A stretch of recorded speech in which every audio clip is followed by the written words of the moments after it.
We got your 6. At 6 a.m. with The Link on Breeze 93.9 FM. Bree and I connect you with all the latest news and information you need to know to start your day. Then check back with Guam's news leader at 6 p.m. for the day's top headlines with KUAMNEws Primetime. From 6 a.m. to 6 p.m. and everything else in between with KUAM Digital, we got your 6.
uli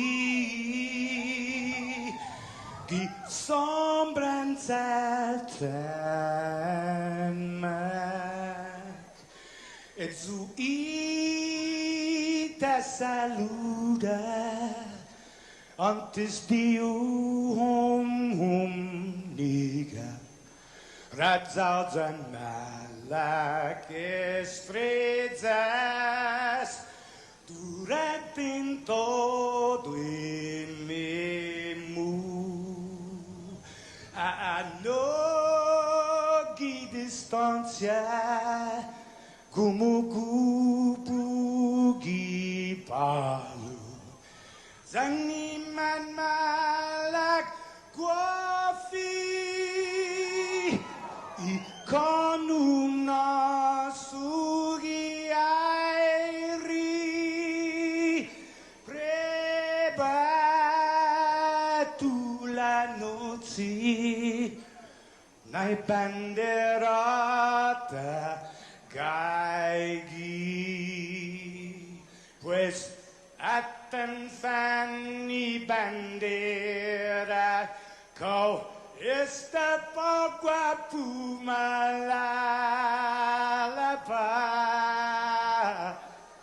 gilo tanu man libri sentami ti man ko badi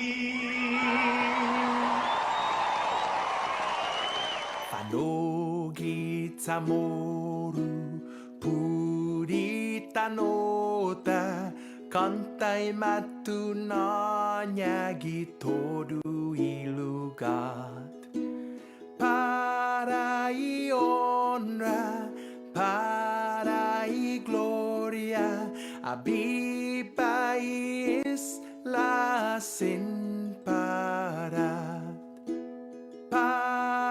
i honra para y gloria abiba is la sin parar todo y tiempo y paz para kita dan gini langit na bendition conchay peligro na fan sofuham Zeus protegis languahon conchay peligro na fan sofuham Zeus protegis languahon Osaina, Oaniti, Inumari, Amines Kunta, Minale. Osaina, Oaniti, Inumari, Amines Kunta, Minale.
times I wanna say what's on my mind, but I didn't.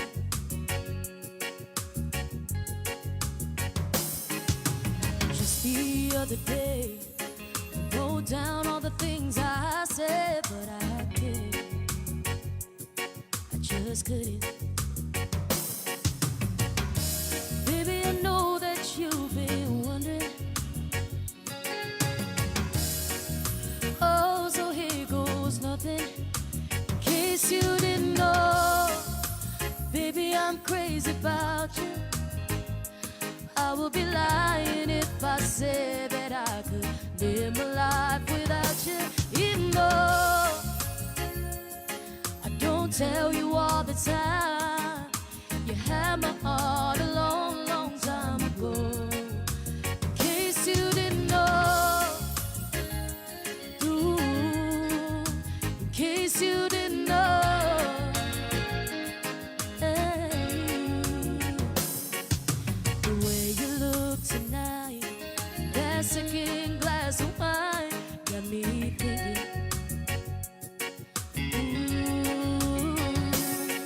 There's something about the kiss, boy, you didn't mean it. Got me thinking,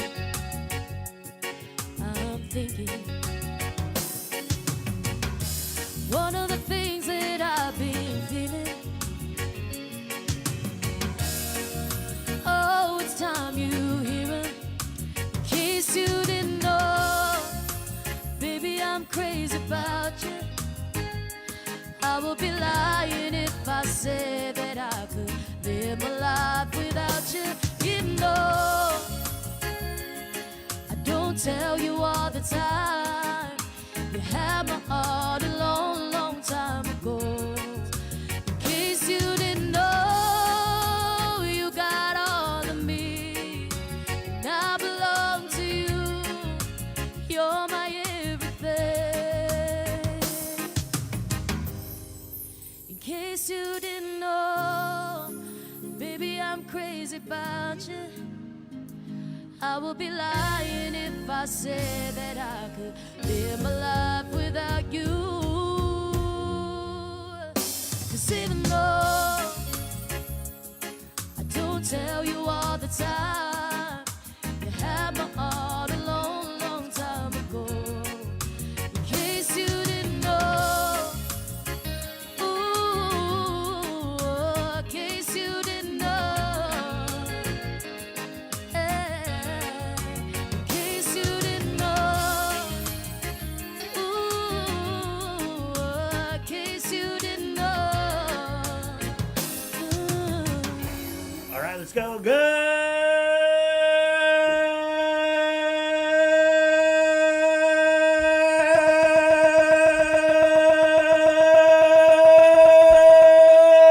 morning, Guam. Yeah.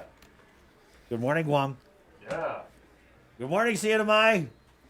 Good morning, Toto Marianas. Good morning, Lake Stevens, Washington. That's from Lorraine Frankie Cruz Fernandez. Sorry, I was fighting my headphones over here. Good morning, Agafagumas. All right, good morning to Ledee Heights, Barrigada Heights, Tumon Heights, to our friends and family in New York, Jackson Heights. If you're in Houston, The Heights. Also, Lower Barrigada Heights. There you go. Jenny, I've always liked that, Lower Barrigada Heights. Jenny Pennington writes, Hafaday Guam and the entire KUAM News staffs from Surprise, Arizona, hanging out with Sister Liz Napati and Terry Paulino. Stay safe, you alls. Hey, we message you too. Check your DMs. We have a special surprise for you in Surprise, Arizona. So check your DMs. Get back to us. Also, Tony Paul writes, good morning and stay safe, everyone. God bless. Dino Chapin writes, happy Sunday, Guam, from the Big Island in Hawaii. I love this comment right now from Francisco Ledee saying, Hafaday to all of the U.S. territories, to American Samoa, to Puerto Rico, to Guam, and to the NMI. That's awesome. Nice. Hafaday to our good friend, former reporter Tomas Manglotnia. Buenas from California. We miss you, Tomas. Hey, good morning, Tomas. Angel Pete, Quintanilla, Castro. These guys are diehards. Hafaday KUAM News. Let's hear what's happening on this wet Monday. All have a good and safe day. You too. Hafa to our friends in the Music City who are watching a shootout of a game between the Tennessee Titans and the Houston Texans. By the way, Derrick Henry is a very, very large individual. You almost forgot, right? The name of the team. No, I was like Houston. I almost said Oilers. So I went old school almost. Agnes Tudela Cabrera writes, Buenos dias, Sabrina, Chris, Jason, and todos Hodzi, Gwenal, di KUAM, Ginenta Mooning. Hello, Lucy Gray, coming from Anigua. Nice. Good morning, Anigua. Donald Crisostomo writes, Mariana Strong. David Santos, good morning, KUAM team. Good morning to you, David. Peter Lozano writes, good morning, KUAM. Want to say good morning to the South, Interlahan, Melissa, Umatic, of course, Malolo, Ipan, Talafolfo onto Jotnya. Well, let's go take a left, Chelo, down into Palantat. Good morning, Palantat. Also, Ordot and Menengu and Chalampongo. My, good morning, Mahilao. Well, you forgot one slide of diversion. Hello to Tokcha as you head through Jotnya. Good morning to the Rapid Engagement team. They're going to be heading back out to Gilbaza and Zero Down today. Stay safe, y'all. Yeah, they definitely got some big numbers over the weekend. Been working hard, too. And we'll catch up with Public Health later on in the show on the link. Okay, I got a special shout-out from you guys. One of my classmates from high school, Gil Kalma, he's a very, very experienced nurse. He's been at GMH for almost, I think, 22 years now. And I asked him, I said, like, our thoughts and our prayers are with you. He's also a naval officer where he's, a medical officer there. And I said, be strong, stay focused on the mission and everything like that, because he's working directly in the COVID units. Then he goes, I'm exactly where I'm supposed to be. And on behalf of my team, to be where others can't go and defy all things that fear attempts to suppress is completely an honor and a blessing for our team. So they are taking this thing like head on and everything. I mean, we've heard from a variety of nurses and they said they accept the responsibility, Obviously, it's a lot of emotional weight that goes with it. It's a lot of, there's a lot of exhaustion, there's a lot of fatigue, but there are also, the entire nursing community is just saying, this is what we signed up for. This is our job, and this is why we're heroes. And so we appreciate each and every one of you guys. Jay Rules writes, good morning from Hemalani's apartments. Good morning, Hemalani. Hey! Jen DC, Manana Siduus, Buenas from Woostig. Woostig Road, there's Woostig Market. If you guys ever been to, up there in Woostig Road, used to have the best Chopal. I remember I used to tease one of my friends back in school that she'd drive crazy on Woostig Road. I'd be like, you act like you own the road. Oh, wait, you don't own it, but it's named after your family. I mean, it was like a straight shot for about a good mile and a half. Malou Estoy writes, good morning, KUAM News. Stay safe, everyone. Jimmy Cruz, buenas from Dusit Quarantine. Well, if you're going to be in quarantine, I think Ducit's probably the way to go. And we're glad we could keep you company, man. Good morning, Jimmy, what day are you in of quarantine? Okay. Let us know. Yeah. Good morning to everybody in the isolation facilities. Right. Good luck again. We're here, and we'll find out with Public Health this morning that there's actually a wait list to get into the isolation facility. That really, I mean... Did we confirm that? I know that people were messaging us about that. A lot of people have been messaging that. We had a couple of messages from a lady whose friend tested positive, and she's been waiting to go into the ISOFAC, but she was told there's a wait list. So as we're starting to see a lot of these high numbers of positives coming out from the Rapid Engagement team, from what they've been saying, Bree, a lot of the areas that they've been testing, substandard housing, maybe not up to par as far as being able to adequately isolate someone with this very infectious virus in the household. So we're seeing a lot of people who may need to be going to the isolation facility. Okay, Jimmy Cruz actually does get back to us. He says in the comments he is in day 5 of his quarantine. So Jimmy, stay with us, bro. We'll keep you company, man. We'll keep rocking and rolling, and we'll let you know what's going on. But thank you for sharing your story with us. Brown Sugar Tea writes in, Honfa Day, Chris and Bree and everyone from the LBC. Rosemary Laguana, Rapid Engagement team is just that, so why would they take the weekend off? Of the whole purpose, they didn't take the weekend off. Or at least I know they were working Saturday, so we'll find out. Find out. Kenneth Camacho joins us from way down at the bottom of the big state of Texas. Hello and Hafa Day from Corpus Christi. Body of Christ, good morning. Let's see who else we got. Jay Rufus, shout out to all the birthdays today that can't really celebrate. Coming from Harmon. Okay. And there is a dispute from something I said earlier. Lawrence Alcairo says, sorry, Jace, but the best show pal, hands down, is Joanne's Bakery. I'm not going to disagree. It's a little too saucy for me. No, Joanne's, they're so soft, remember? Yeah, it's Yes, soft. You used I to go to love- Joanne's I all love the time. Joanne's. Don't Good come for morning me to now. Joanne's. I didn't say I don't like Joanne's. I just said it's a little saucy for me. Okay, and you know, we get up really, really early to do this show because it's not like we just, saunter in here like 3 minutes, before Oh we yeah, go on. God no, hell no. But if there's anybody who gets up earlier than us, it's the military folks who are doing physical training. So they're doing PT, way before even the chickens get up. And it's the bakeries. The bakeries get up at like 2 in the morning. So shout out to all the bakeries. Yeah, let's not forget the Friars of Empanada. Oh yeah. Good morning, Candy Duenas. Good morning to everybody on our Facebook Live feed again. Welcome to the show. This is The Breeze. We're KUAM FM in Agutni, Guam, 93.9 on your FM dial. If you still got a dial, it's mostly buttons now. Also, it's brought to you by the Thrive Coalition, where we remind you it takes a village to raise healthy and drug-free youth. IT&E, Calvo Enterprises, and Carrier at 647-COOL. Again, jam-packed show for you guys this morning. We'll check in with your work week weather.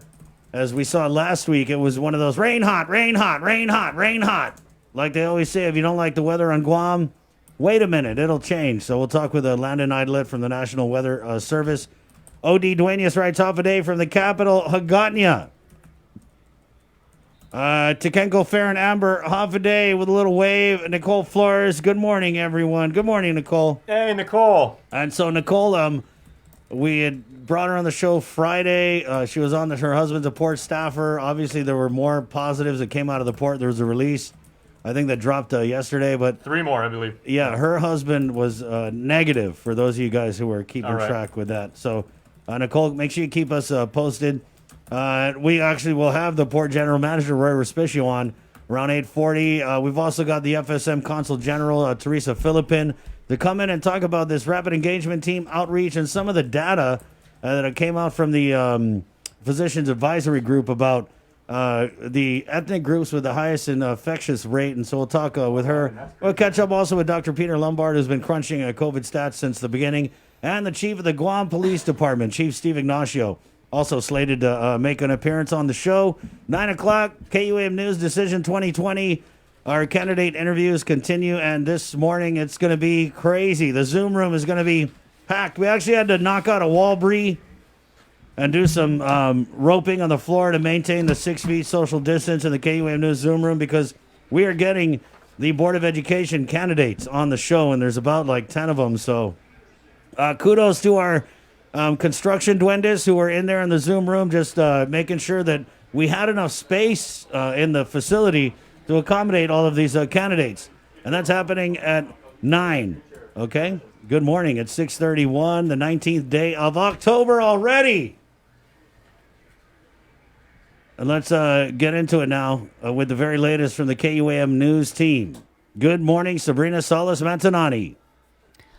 Off it, everybody. The island recorded 3 COVID-related fatalities over the weekend. The 64th occurring Saturday night. A 57-year-old man passed away at the Guam Memorial Hospital at approximately 6:45 p.m. The man had underlying comorbidities that were compounded by COVID-19.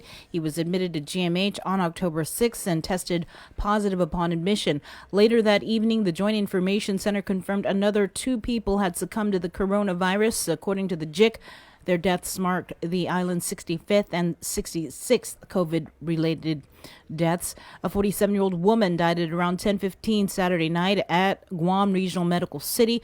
The woman tested positive for the virus upon admission. And at 2:27 a.m. early Sunday, a 57-year-old man with underlying health conditions died at GMH. He was admitted to the hospital on October 5th and also tested positive upon admission. Since Friday night, there have been a total of 248 new cases of COVID-19. That is out of 1,503 samples ran through labs. Guam's current COVID case count is now 3,675 people infected with the virus since March. There are 1,315 active cases, while more than 2,200 people have recovered. The numbers reflect samples taken over the weekend at the community outreach held at the Jigo Gym and the results from the Rapid Engagement Team outreach in the Gilboza and Zero Down areas. The Rapid Engagement Team outreach will continue today. As for hospitalizations, according to Guam Homeland Security Civil Defense social media, as of 9:30 last night, a total of 56 COVID patients were hospitalized at GMH. 10 people were receiving ICU level of care. At GRMC, there are 4 COVID patients, with 1 in ICU, and 3 COVID patients are at Naval Hospital in Agana Heights, with 2 people in ICU there. 3 more port employees have tested positive for COVID, with additional exposed employees scheduled for testing tomorrow morning. According to a media release, the 3 additional positive cases, including 2 identified through the port's contact tracing team as being close contacts of a previous case. The port's contact tracing team identified 14 port employees as close contacts of those 2 cases. They are scheduled to be tested at Public Health Tuesday. The latest positive cases bring the port's total confirmed case count to 18. Gore's Section 8 office will be closed today due to an employee who recently tested positive for COVID. Gore's internal contact tracing is underway, and all other employees identified as close contacts will be tested. Affected areas of Gore are scheduled for cleaning and disinfection. Operations are scheduled to resume tomorrow. Over at the Department of Revenue and Taxation, operations continue this week, despite an employee there testing positive. According to the Joint Information Center, working with Public Health, Rev&Tax previously instituted alternating work group schedules, often referred to as, quote, bubbles, to comply with health and safety protocols. This helped ensure continuity of services in the event of potential or actual exposure. Meanwhile, early payments of nearly 10,000 tax refunds totaling approximately $23.7 million will be mailed out this week. These are for filers with error-free returns filed on or before April 17th. Dodea school teachers and students will be back in the classroom come October 26th. The announcement was made last week by Pacific West Community Superintendent Gail Wiley. In contrast, Guam Department of Education Superintendent John Fernandez has announced that GDOE schools will still not hold face-to-face instruction for the second quarter. Adriana Cotero reports. According to a release from Dodea Pacific West, Guam shifted to Health Protection Condition Bravo, triggering the process to transition to the brick-and-mortar learning environment.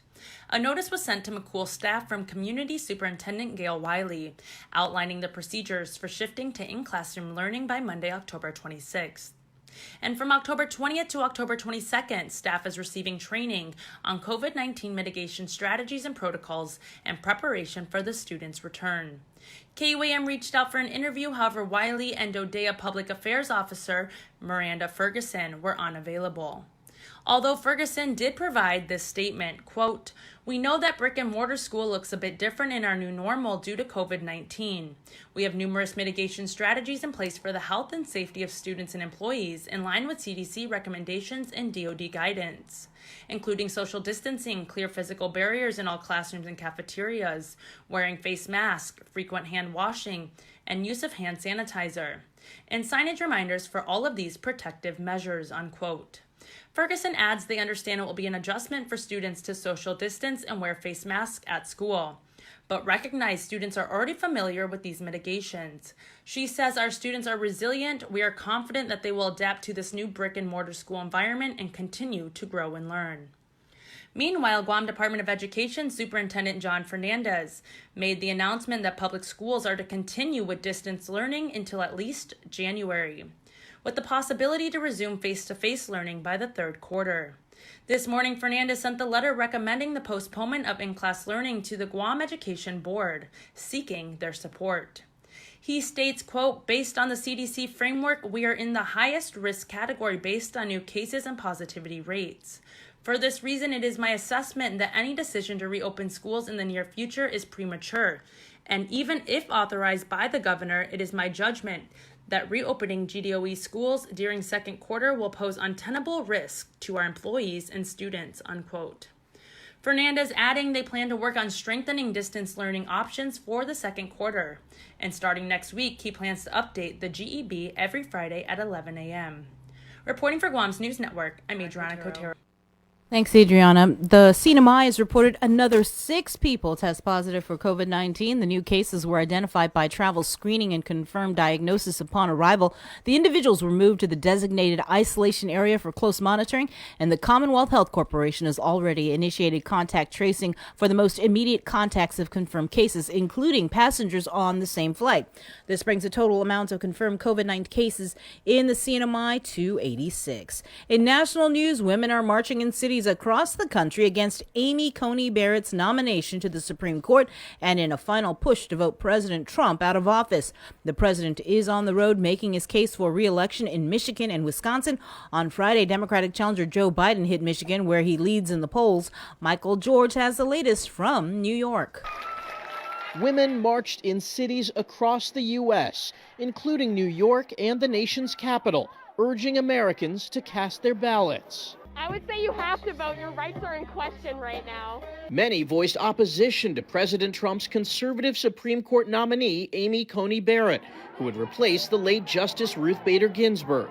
She just can't get confirmed. We were really big RBG fans. The annual Women's March started the day after President Trump's inauguration in January 2017. Trailing in the polls, the president is targeting battleground states, holding a Saturday rally in Michigan. Joe Biden, Sleepy Joe, has made a corrupt bargain in exchange for his party's nomination. He has handed control of his party over to the hardcore militant left. Later, he visited Wisconsin amid the state's worst coronavirus outbreak to date. Frankly, you got to open your state up. You got to open it up. You got to open it up, get back to school. Campaigning in Michigan Friday, Democratic challenger Joe Biden continued to blast the president's pandemic response. You know what's really sad about all this? The president knew. He knew back in January how dangerous this virus was, and he hid it from the American people.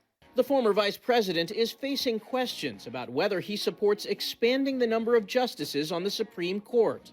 Biden has promised to make his position clear in the next several days. Michael George, CBS News. And that is your news. We're going to have more on the link after the break. GU Self-Storage, conveniently located near the Harmon McDonald's. We offer affordable rates, online payments, and auto bill pay for your convenience. Plus gate access daily from 6 a.m. to 9 p.m. Call us today at 648-7867 for more information. Pepsi Guam Bottling, a local company. We produce your favorite products right here on island, like Pepsi, Mountain Dew, Hanum, Chamorro Punch, Tropical Ice, and more. We've invested millions into local production and will continue to upgrade our facilities and provide local jobs so you can truly buy local. Our long history of producing the freshest and best products will continue. This is our vision. Pepsi Guam Bottling. I am the future. We are the future. The future leaders. Businesswomen. Please keep us in mind when you vote. Don't choose more of the same. John Ananich is unique and new. Focus on the mission of making our island safer and securing our future. I am the future. Vote for John Ananich. For Senator! Visit us at johnananich.com and follow us on Facebook and Instagram. I'm John Ananich, and I approve this message. Your generosity can change lives. Disasters won't stop during this global pandemic, so neither will we. The Guam chapter of the American Red Cross is calling on the continued support of the community to assist with their mission of providing disaster relief and recovery efforts, military family support, and life-saving training and certifications. In times of emergency, our support will not waver, and we pray that your support of our efforts will continue as well. We invite you to join us in commemorating our 20th annual signature fundraiser virtually this year by supporting the Red Ball in a Box. We will be delivering special red boxes, which include a 4-course dinner from Micronesian Chefs Association and wine to our patrons and sponsors. As a sponsor, your company and message will also be featured in a special television tribute to the Guam chapter of the American Red Cross. For sponsorship opportunities and more information, please call 688-0280 or visit our Instagram or Facebook page. Let's support our community. Though we're apart, we're still together in generosity and support. Celebrate National Pizza Month with the Pepsi Pizza Report. Pepsi helps celebrate this tasty month with an easy way for you to win Pepsi and pizza. Post a photo of yourself enjoying your favorite Pepsi beverage to KUAM News or Uno Instagram or Facebook pages to enter to win Pepsi and pizza from one of our pizza sponsors. Catch the Pepsi Pizza Report every Thursday on KUAM News' The Link Morning Show and on the social media pages of KUAM News for reports, tastings, and everything pizza and Pepsi. Half a day. I am George Bamba, a Republican and former senator in the Guam legislature and chief of staff to two Republican governors, Paul Cabo and Felix Camacho. Even though Robert Underwood and I haven't always been on the same side of the political fence, I respect him and have worked with him resolving issues important to our people and our island while Robert was in Congress and as president of the University of Guam. I have always had a deep respect for Robert personally and professionally, and continue to do so. At this critical time in our island's history, we need Robert's wisdom and experience to fight for all of us in Washington, D.C. He is a trustworthy and more than capable candidate for Congress, and that is why I am ready for Robert Underwood. I'm Robert Underwood, and I approve this message.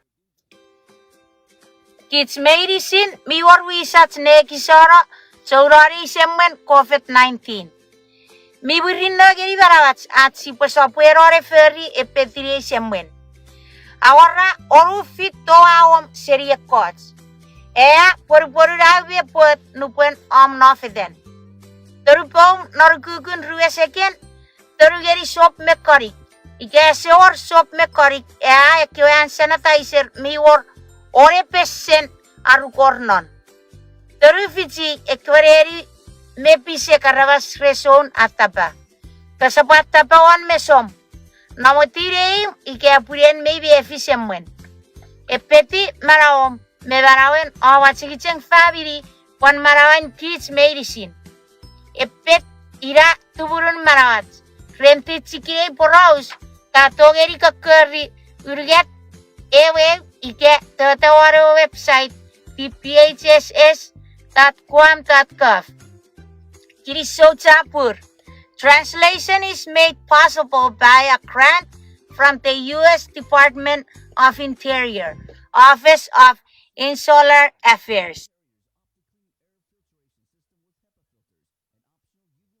The Christmas Pops Virtual Holiday Shopping Fair is coming on Sunday, November 29th. It's the third annual Christmas Pops event with local artisans, crafters, and businesses in a reimagined and safe way for you to shop. As many small businesses struggle to survive, the call to buy local is greater than ever. To learn more and participate in this one-of-a-kind multimedia marketplace event on the stations and digital platforms of KUAM Communications, bringing together the island's biggest array of local vendors, email bettyann@kuam.com or visit kuam.com. The holidays are almost here, and we could all use an extra dose of cheer and joy this year. So, we're breaking the rules and giving you a holiday head start on Breeze 93.9 FM. Throughout the months of October and November, listen to the special holiday head start blocks of all the season's favorites from 2 p.m. to 3 p.m. and again from 8 p.m. to 9 p.m. Let's try to make spirits bright and make this the most wonderful time of the year. Happy holidays from Breeze. Think about it. This is the 36th anniversary of October named as Breast Cancer Awareness Month. The KUAM Care Force encourages you to think pink this October with our social media presentation, Pink About It, on October 22nd, and our KUAM News 5-part series, Awareness is Power, airing from the 19th to the 23rd, featuring a few incredible cancer warriors and the importance of screening and managing this disease. Think Pink is brought to you by Island Cancer Center.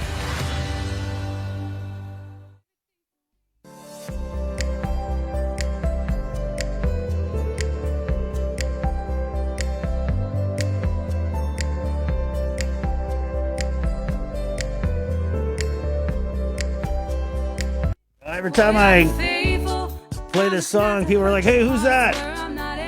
Man, I wish I could see what year we loaded this. It's taking you way back. I want to say like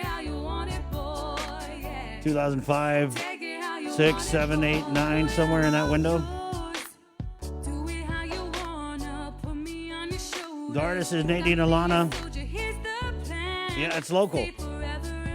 That's right around the time when you came back to KUAM. Yeah, I came back in 2004. Yeah. And then right when we got back, it was like cue the local music revolution. Everybody just started coming out with a lot of great songs, and I really love this. There's a bunch of artists from this time. There's Nadine Alana, Savage K, LG Productions was another one, Mr. Keefe, Zone. It was a great time for local music. And it was all original music too. Yeah, I mean, I got nothing against cover bands and everything like that. Cover bands are awesome, but I mean, people expressing their own unique ideas, telling their own stories. Yep. It's creativity. I mean, it's art. And I'd always like push a lot of these artists because they send me a song and sometimes it'd be a cover and I'd be like, man, you know all the time and energy you put into recording someone else's song? You could have done your own song, and people want to hear what you have to say. And now, I mean, it's crazy. How many years later, we've got so many original local artists, but the seeds, planted as far back as J.D. Crutch, so it's cool. It's Nadine Alana, How You Want It, 649. This is the link on the breeze, 93.9. So head over to the National Weather Service, Sabrina, where we have Landon Eilert standing by with work week weather. We do this every Monday around this time. Good morning, Landon. Good morning. How are you doing today? We're doing pretty good. In the pre-show, guys, if you guys behind the scenes, Landon kind of, well, he's doing 2 holidays at once. That's what I call multitasking. He's got a little bit of Christmas. I'd say it's about a 70-30 split. 70 Christmas, 30 Halloween. Here we go. Whoa, that's huge. Yeah, I keep him in here. It keeps me awake on these long days at the office. So if I move in my chair, it just kind of starts speaking in my head. So I'm also thinking you could probably turn off the lights and you could say that's an homage to like Skull Island from King Kong, but that's a huge, that's like a life-size skull, huh? Yeah, it's larger than life actually, and it just like the slightest movement triggers it. And so sometimes I'm concentrating on my emails and it starts chirping and it freaks me out sometimes. So and you guys work 24/7 there at the NWS. I'm sure that thing like scares the bejesus out of some people at 2 a.m. when they walk in. Yeah, I know it's bigger. That's my goal is get these little motion sensor things in the hallways, and when people go to the restroom or to the mailroom, it just like starts barking at them. So kind of spice things up. I wouldn't be surprised if it's haunted over there. And who says meteorologists don't know how to party? Right. Yeah. I know you said that. Some of us do. I know you said that skull wasn't life size, but after a good show, that's about how big my head can get. Ooh. Hey, huge. 6:51. Landon, so what are we looking at for work week weather? Well, definitely not too bad. Like you were saying, it's off and on showers for the last several days, for the last week. This is going to be the trend at least for the next 36 hours. So we had this little blob pop up just east of us a little while ago, about an hour ago, and it was a beautiful cumulonimbus cloud, but it looks like it's starting to stratify and die out just a little bit. Was it coming towards central Guam where we're located? No, it dived down to the southwest and clipped over the southern half of Guam. So we're going to be seeing these things pop up over the next day and a half or so. We just got this weak disturbance pushing through right now. This is an infrared satellite picture from the Himawari geostationary satellite high in orbit over our heads. We have this disturbance. All of these showers are just going to be pushing through. Is it going to be a washout? Certainly not a washout, but it's going to be off and on showers. So you're going to have a mix of showers, maybe an isolated thunderstorm or two, and then peaks of sunshine throughout the day. So it's going to be humid. It's going to be muggy, but periods of showers and thunderstorms through the day. And then it's going to be another round of showers and thunderstorms, probably late tonight into Tuesday morning, as this second little surge starts to push through right here. After that, it's going to be a little bit drier for the middle and the last half of the week, but another disturbance could come up and bring showers this weekend. So tropics-wise, we do have this invest area. That's invest area 96W by the Joint Typhoon Warning Center. That is well away from us, moving towards the Philippines. So any development that occurs with that will be well west of us and not a concern for us. However, there's this string of showers and thunderstorms across Micronesia. That's giving them very much abundant rainfall now and on for the next couple weeks. However, drought conditions do persist in Kapinga Maringa. They were making some headlines out of Micronesia in the last couple weeks, requesting water. Kapinga is a very small isolated atoll in the southern parts of Pohnpei State, and they're in exceptional drought right now. So we're looking at the USAPI, U.S. affiliated Pacific Islands, United States drought monitor map. No drought for Micronesia and the Mariana Islands. We did have drought statements going out for the Mariana Islands a couple months ago, but Kapinga Merengue, they're in exceptional drought. That's the severest of drought categories, and we don't see any rainfall relief for them for weeks to come. So the situation down there may be getting worse. So you may be seeing them in headlines, national and international headlines, before much longer. So hopefully we get some rain relief, but with the current La Nina pattern, this is what we're going to be seeing: a lot of showers and thunderstorms between 5 and 12 north. Typically that convergence of the strong trade winds coming down from the northeast, coming through the Marianas. Right now, we're kind of in a battle of wills. Or do we want to linger into the tropical season, or do we want the winter season to come in? And it's going to be kind of a ebb and flow for the coming month and a half or so. We'll probably see some little disturbances spin up through here that could come our way in the next 2 to 6 weeks. Will they develop? It's too early to say, but we could be seeing little periods of tropical weather disturbances come through our region, and then followed by a bout of trade winds coming through. So Tuesday, we are looking for an area of strong trade winds to come through, bump up our winds up Tuesday night into Wednesday. We do have a moderate risk of rip currents now through the next couple days as a result of the stronger trade winds along east and north facing reefs. But at this time, no advisories are in effect. You go to our Facebook page at U.S. National Weather Service Guam. This is our infographic from one of our coworkers, Brandon, not my twin, but another Brandon. He just posted this morning, giving a detailed analysis of what we're looking at for Chuuk, Pohnpei, Coast and Madro. Also the Mariana Islands has given us that period of showers off and on through today and through Tuesday. And then Palau and Yap with that disturbance moving off towards the west-northwest. So all in all, not a bad forecast. Definitely no significant weather problems that we have to be concerned about here locally. But it's just those off and on showers and thunderstorms that we have to watch out for. So if you're outside exercising, I saw people walking out here and teaching this morning about 5 minutes before the shower hit. So if you're going to be outside walking, check the sky, make sure there's no large looming clouds coming over you, because the rain's not a problem, but the lightning could be an issue. Well, hey, Atlanta, do you have any stats as far as rainfall, inches, whatnot? Because we've been getting some heavy showers, but yeah. Is it translating into a lot of rainfall, more than normal, maybe? Yeah, that's correct. And actually, for the month of September, actually, we're in October now, aren't we? COVID months, they fly by. Let me turn my camera around. There we go.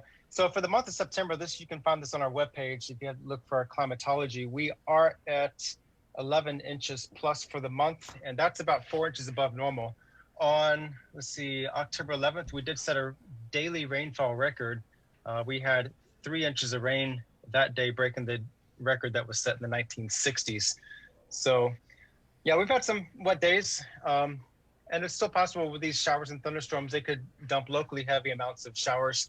Not everybody gets that heavy rainfall, but some isolated areas do. And that's just indicative of this pattern with these weak trade wind disturbances passing through our region.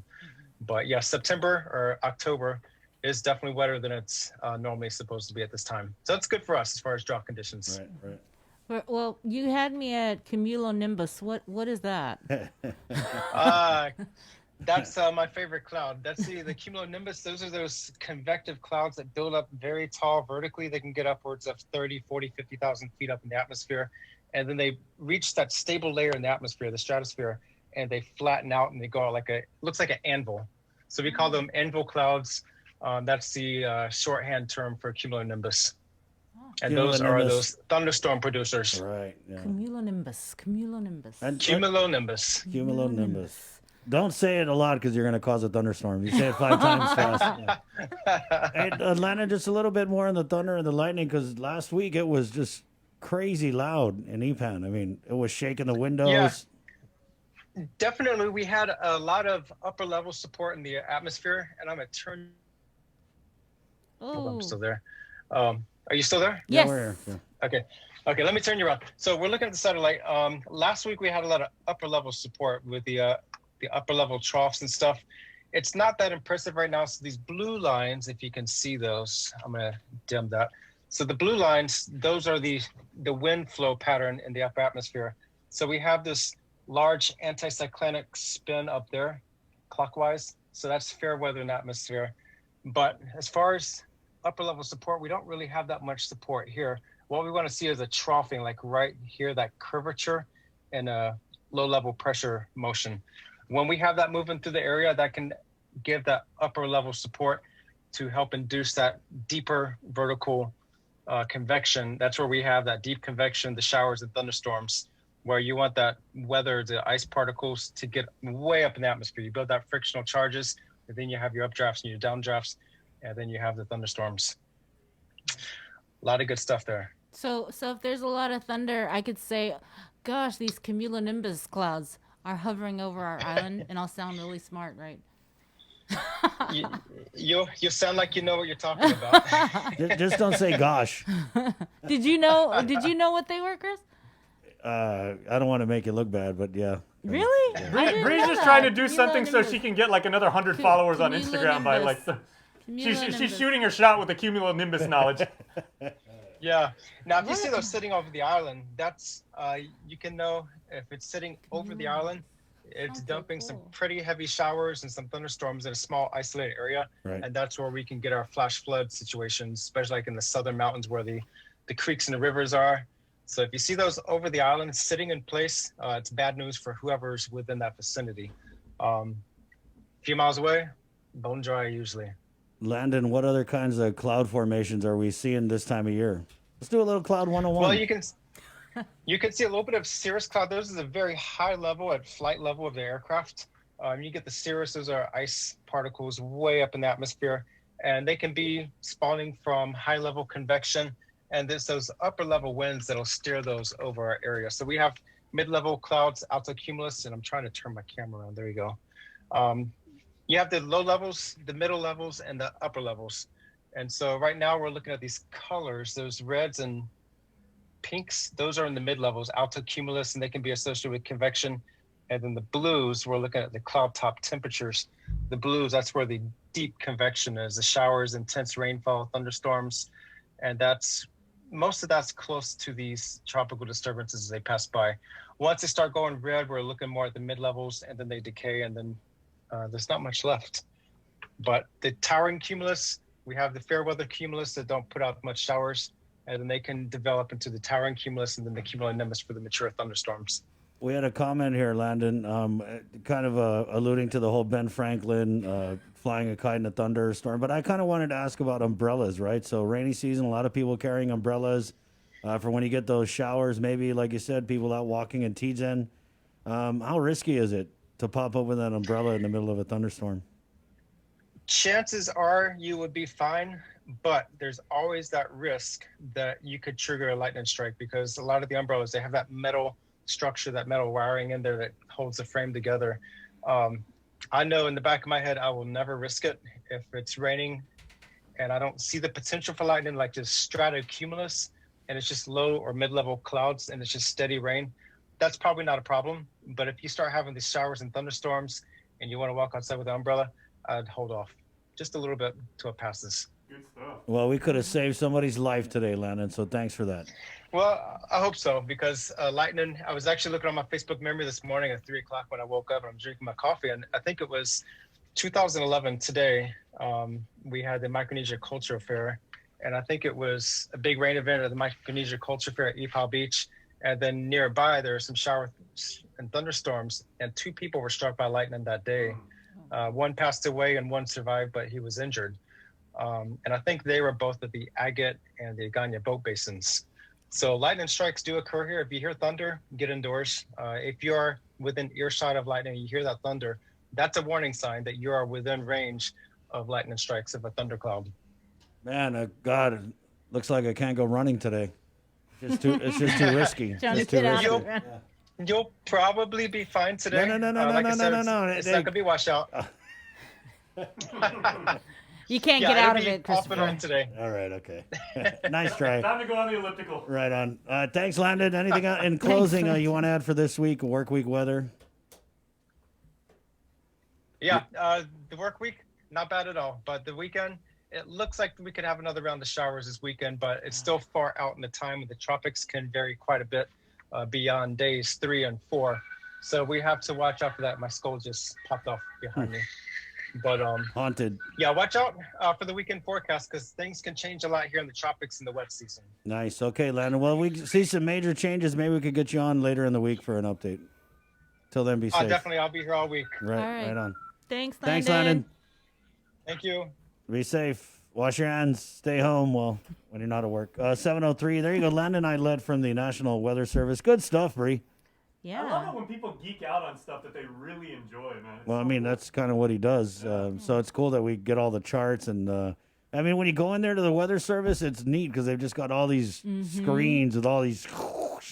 And a lot of them, I don't know what the technical term is, but it just looks like they're all on the boomerang video for Instagram. Because you just see. Pretty cool. Sorry, who's geeking out now? Hey, it's 7:04. This is the link on the Breeze, 93.9. We're KUAM FM in Agotni, Guam. We'll take a quick break, and we're coming back with more of the show next. Good morning, Guam. Pepsi Guam Bottling, a local company. We produce your favorite products right here on island, like Pepsi, Mountain Dew, Hanum, Chamorro Punch, Tropical Ice, and more. We've invested millions into local production and will continue to upgrade our facilities and provide local jobs so you can truly buy local. Our long history of producing the freshest and best products will continue. This is our vision. Pepsi Guam Bottling. I'm ready for Robert in this election. He is a proven leader. He's passionate about his home and the people of Guam. He can pick up where I left off and not miss opportunities to benefit our people. Beyond being a good friend of Robert and having tremendous respect for his work, I know that he will do much more to represent our people in Congress. Robert will be accessible to our people. We desperately need someone in Congress that will work in a bipartisan manner. We live in a very challenging time. He will be an ethical leader. And for these reasons, I will vote for Robert Underwood for Congress and will do whatever it takes to support him. Yes, I'm ready for Robert. Si Diyos Masi. I'm Robert Underwood, and I approve this message. GU Self-Storage, conveniently located near the Harmon McDonald's. We offer affordable rates, online payments, and auto bill pay for your convenience. Plus gate access daily from 6 a.m. to 9 p.m. Call us today at 648-7867 for more information. I am the future. We are the future. The future leaders. Businesswoman. Please keep us in mind When you vote, Don't choose more of the same. John Ananich is unique and new. Focus on the mission of making our island safer. And securing our Future. I am the future. Vote for John Ananich. For Senator! Visit us at johnananich.com and follow us on Facebook and Instagram. I'm John Ananich, and I approve this message. Celebrate National Pizza Month with the Pepsi Pizza Report. Pepsi helps celebrate this tasty month with an easy way for you to win Pepsi and pizza. Post a photo of yourself enjoying your favorite Pepsi beverage to KUAM News or Uno Instagram or Facebook pages to enter to win Pepsi and pizza from one of our pizza sponsors. Catch the Pepsi Pizza Report every Thursday on KUAM News' The Link Morning Show and on the social media pages of KUAM News for reports, tastings, and everything pizza and Pepsi. Hafiday, my name is Sergeant Wanillo. Hafiday, my name is Tech Sergeant Cynthia Farron. I'm with the 254th Air National Guard. I'm Specialist Batista. I'm with the 1224th Engineer. And I basically help the guests here that comes in, inbound and outbound. We actually deliver their food, water as well, and deliveries from family and friends that come in for them. It's pretty busy. It's a movement every day. Every day you're doing something. It never gets boring, never gets old. Every day is something new. It's a good feeling because we're part of a greater cause. We're here to help out and help keep our island safe.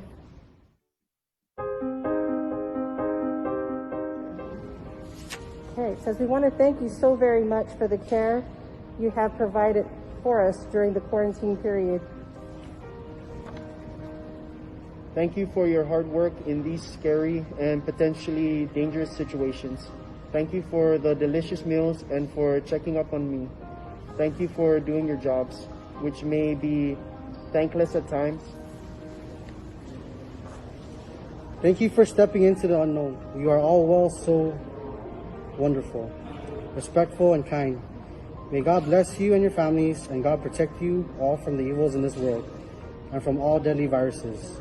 Keep up the great work. I pray that everyone who gets quarantined are all nice. Personnel greeting us at the airport were very accommodating and answered our questions at best as they could. We were pleasantly surprised to be in a hotel and eating a delicious meal in due time. Si Dios Masi for all you do. God bless you and yours and us all. And the Thrive Coalition. Hey, good morning to our viewers on KUAM TV. Good morning on you. It's Monday. Also to everybody on our Facebook live stream. You jump on, that's the KUAM News Facebook page. As the numbers and the deaths, Bree, these deaths just come in so frequently that I pray that our people aren't becoming numb to the news that we're losing people almost daily to this deadly virus. There was a 47-year-old, I'm 46, there's a 47-year-old woman who passed over the weekend. We had 3 COVID-19 fatalities this weekend, right? A 57-year-old man passed away Saturday around 6:45 p.m. He had underlying comorbidities. He was admitted to GMH on October 6th and tested positive. Then later that evening, another 2 people had succumbed to the coronavirus. A 47-year-old woman died at GMH around 10:15 Saturday night, at the Guam Regional Medical City. She had tested positive upon admission. Then later on, 2:27 a.m. early Sunday, a 57-year-old man with underlying health conditions died at GMH. He was admitted to the Guam Memorial Hospital on October 5th. And since Friday night, there have been a total of 248 new cases of COVID-19, and that is out of 1,503 samples.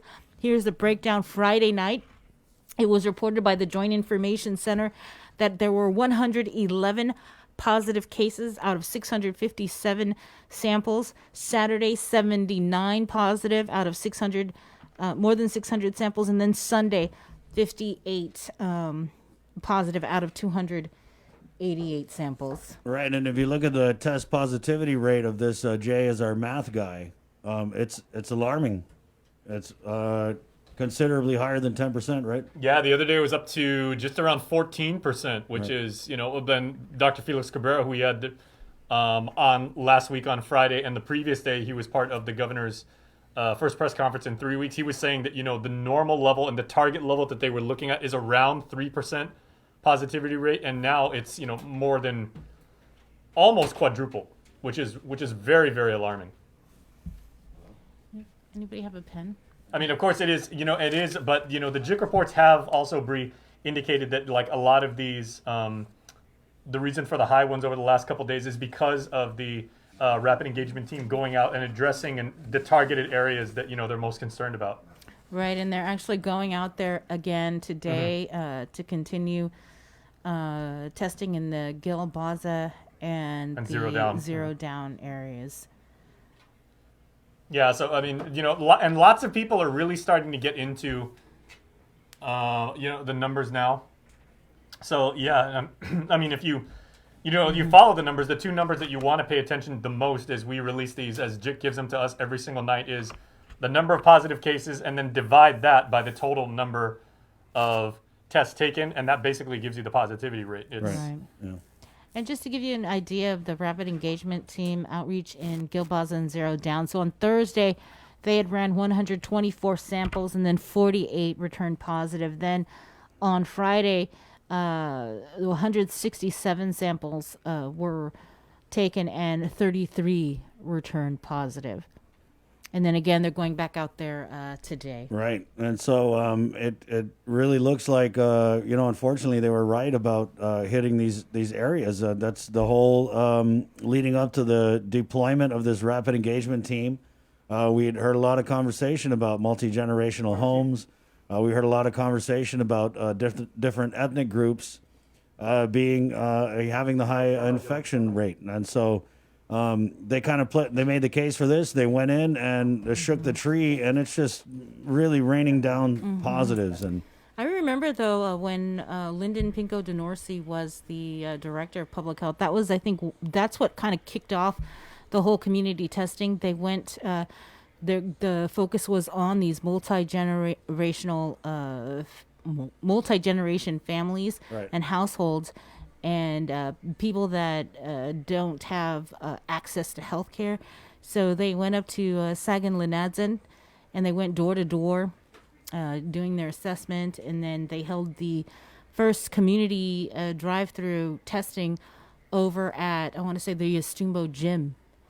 And then from there, they started doing all the community testing all around the island. But we hadn't seen that kind of focus, I guess you could say, right, where they went in and they really zeroed in on areas like Sagan-Linadzan, Gilbaza, zeroed down. But I guess that's what the data, eventually showed. Right. And I mean, that being said, we're seeing the numbers. I mean, wow.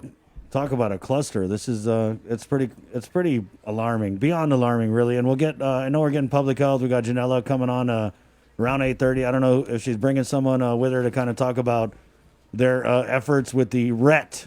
All right, the Rapid Engagement Team this morning. And I kind of want to ask her too, because I'm a little worried that while we focus on these trouble areas and these hotspots through the data, I just wonder, are there other pockets of the virus that are getting away from us? As now it seems, and we'll find out if it's even accurate to say this, but it seems that our focus is with this Rapid Engagement Team. So we'll find out what other outreach or testing efforts that public health is doing. Remember, you can always go get tested at your primary health provider, whether through your clinic or whatnot. I know at the Northern Public Health Center, they're also testing people with symptoms and close contacts of known positives. 7:15.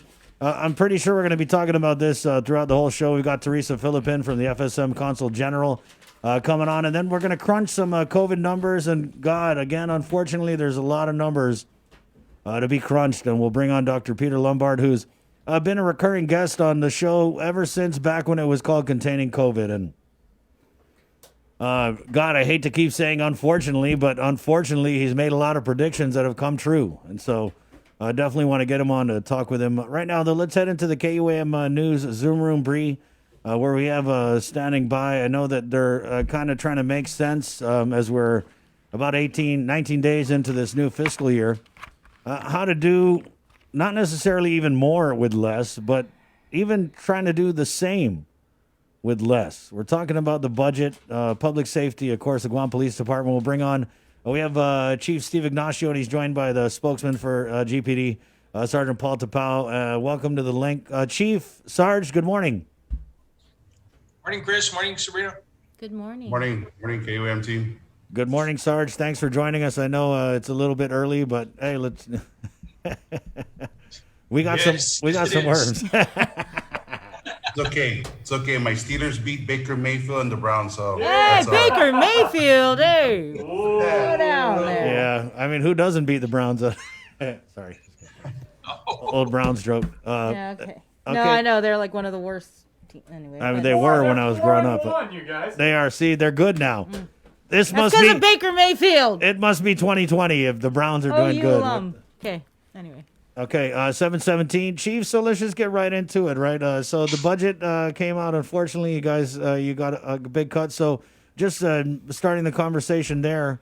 When you looked at what you got, I know there was a lot of planning that went on with the department before the budget was even passed, right? So what were some of the things that you guys were looking at being able to do, and some of the things that you might not be able to do with less money? Thanks, Chris. Thanks, Sabrina, for inviting me to today's show. Really appreciate the time. But yeah, so our budget, we were tracking $1.4 million less than what we had projected and what we had asked the legislature in the executive budget request. But, understanding these are very different times, and understanding that across the board, all government agencies, I believe, have received a cut to their budget.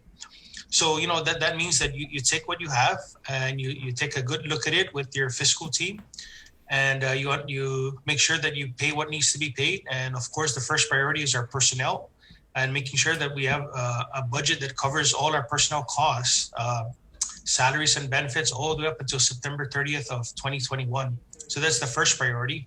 The second priority is, of course, keeping the lights and the water on, and the telephone or the communication lines. So that would be their second priority. And that's guidance also as well from Lester Carlson and his team down at BBMR.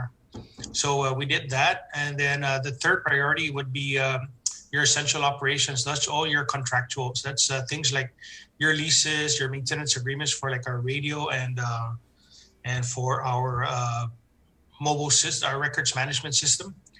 And, some other bare essentials like, papers, copier paper, and certain things, that have to be funded, just like, essential things like toilet paper and paper towel, things that are needed at the buildings and the precincts so that we can function 24/7. But as we plotted that out and we started to fund the different categories, right off the bat, we were short. We were short on fuel.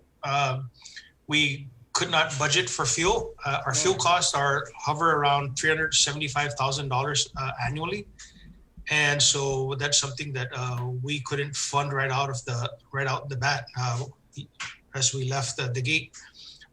Overtime, there's no budget for overtime.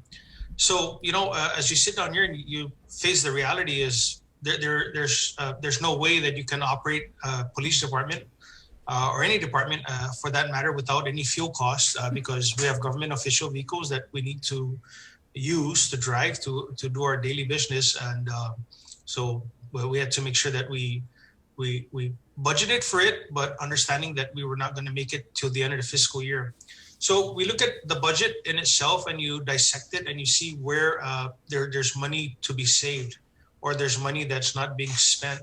So one of the things is that when we have these officers that are in the Guard or Reserve and they go for deployment for 1 year, 6 months, 3 months, or whatever, how long it is, when you're not paying their salaries and their benefits, that means that money is available then now because it's projected for the 12 months.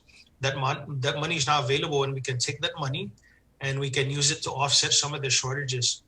So again, we were short for our maintenance agreement for Motorola. That was about $200,000. No money budgeted for fuel, no money budgeted for overtime. And some of our other leases, we had to experience a shortage in the projected budget for that. But again, we're making it up. There's some other areas that we identified. So like some surplus funds from FY 20 that we found or we've not used is the Safe Schools Initiative. I think we're tracking about $250,000 in that appropriation. Another $108,000 in our police patrol vehicle fund. And that's important because if we can use that $108,000, that'll help to cover about a third of our fuel costs for FY21. And then we're going to be using, and we've had this discussion with our analyst at BBMR and Mr. Lester Carlson, thanks to his team, for working with us. I really do truly appreciate their hard work. We're going to be able to use the FY19 continuing appropriation to fund the new police recruits that we hire. So we're looking at maybe upwards of $500,000 in personnel costs, salaries, and benefits that we can use in the FY19 budget or the continuing appropriations into our 21 budget. So that's $500,000 in our 21 budget that we can now move to offset some of the shortages. So it is a challenge, but just rest assured that there's no shortage of service to the community. We continue to provide the service to the community. Patrol will be staffed, and any shortages on patrol can and will be offset by some of our specialized units. We have the Special Operations Division. We have a Highway Patrol Division. And, when they're not doing their regular duties, they can come in and help offset some of the work that the patrol officers will be doing or are unable to respond to. That was a lot of information, Chief. Yeah, it is. Can we just go back to just the shortage on fuel? So you guys were shorted some money on that. Are you guys having to scale back then on patrolling? No. So what we've done is, we used to allow the take what we call the take home vehicles. Our detectives, our highway patrol, myself, some of our specialized units. But what we're doing is that I've instructed that there's no more take home vehicles for the unmarked, especially. So that means the officers will have to drive to and from work with their personally owned vehicles. And that includes everybody. Myself is part of that cost savings plan. Again, it's nickels and dimes, but in these times where we're short $1.4 million, nickels and dimes help. When we have to save nickels and dimes. Right. So, I did want to ask about, like, for example, executive security. Are you guys having to pull back at all with regards to executive security? Like, for example, do you guys pay for the gas for executive security? Yes, we pay for the lease of their vehicles and also for the fuel and of course the personnel. The personnel has decreased again, like I said, down to 12 people there. It used to be as high as 18 at one point. Again, they're also subject to the officers assigned up there. If they have any unmarked government official vehicles, they're also subject to that same mandate. The only vehicles that are exempt, of course, the governor, lieutenant governor, and whenever they go, they're on the clock and they're considered 24/7. So when we drive them, it's an official course of business. 12 people assigned executive security? Is that what you Yes, said? 12. Just 12 now. We used to have 18. Wow. Who are they assigned to? I'm sorry? Who are 12 executive GPD officers assigned to for executive security? So we have the drivers, and then we have the executive security at the residence, and that's government house. That's the only place that we're providing security for. There's no security at any of the private residence. The governors moved into government house, and so that's where security is provided 24/7. So what areas are you looking at cutting? What services? There's no cut to service. No. What we're doing is just taking Moving a look money at around? just moving money around, finding money that is available. That, like I said, from the FY20, there's money from the patrol vehicle fund. There's $108,000 there. There's $250,000 from the Safe Schools Initiative. And I've been working with Mr. Lester Carlson at BBMR, and what we're doing is we're going to be able to avail of CARES Act funding from October to December, and that's all regular and overtime personnel costs. So I'm looking at possibly a savings of about a little over $1 million in just regular personnel salaries and benefits.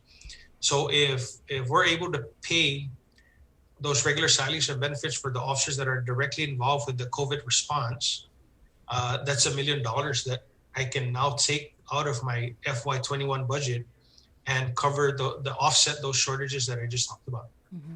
So are you saying that they have not been paid their overtime? No. All overtime is being paid for, and all overtime is being covered. Okay, so you guys are we're still processing. Yeah, we're still processing. I think the last I checked, we're up till late August, if not early September, as far as overtime payment. So we're on track to pay out all the overtime for FY20. Okay. I wanted to ask about Halloween. Have you guys, what are you guys planning on doing? Have you heard, like, what the governor, is she going to tell everybody no Halloween, no trick-or-treating or anything like that? No, I haven't heard anything. I do know, I think there may be a couple of, I think there's one organization that we're being invited to. I think it's Thrive up in Deredo. It's a I forget what I think it's run by Westcare Pacific and the mayor's office in Ledee. Yeah. So I think they're doing a concept of a drive through Halloween. I'm not very certain of that, but that's what I've heard. And I believe we've been invited to that. We haven't confirmed yet. Mm-hmm. Okay. Yeah, so if I may, being I'm a part of the Joint Information Center, we've been sharing the message coming out of the CDC about low risk Halloween activities and the recommendation.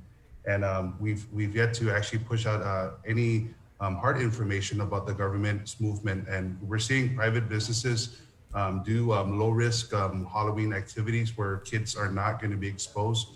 So the CDC guidelines is pretty much what we are so far advising the community to partake in some of these Halloween festivities. And again, the CDC's recommending a low risk at the to the community and understanding what they can do to stay safe. Again, dealing with the COVID-19 and with the Thrive, we're still meeting to finalize that. The Guam Police Department is part of the membership with the drug-free community, drug-free Ledee. We finalized that, and because of the numbers, we might reconsider that depending on where we go for the next week or so. So these are things that come into play, but moving forward, we will have more information provided by the Joint Information Center. Right. Yeah, I already have the low risk tips that's provided on the CDC website, and we're actually going to be pushing that out as well. What about the status of the confirmed positive cases over at GPD? How many police officers have tested positive and have recovered? So I believe we had a total of 12 police officers that have tested positive since the pandemic started. And I believe all of the officers have fully recovered, with the exception of one who's still in home isolation after being released from medical care.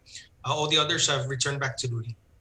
Okay, and they were all, I want to say, special investigation section. What department were they from? They were from various specialized units. Okay, that's it, specialized units. Yeah. Okay.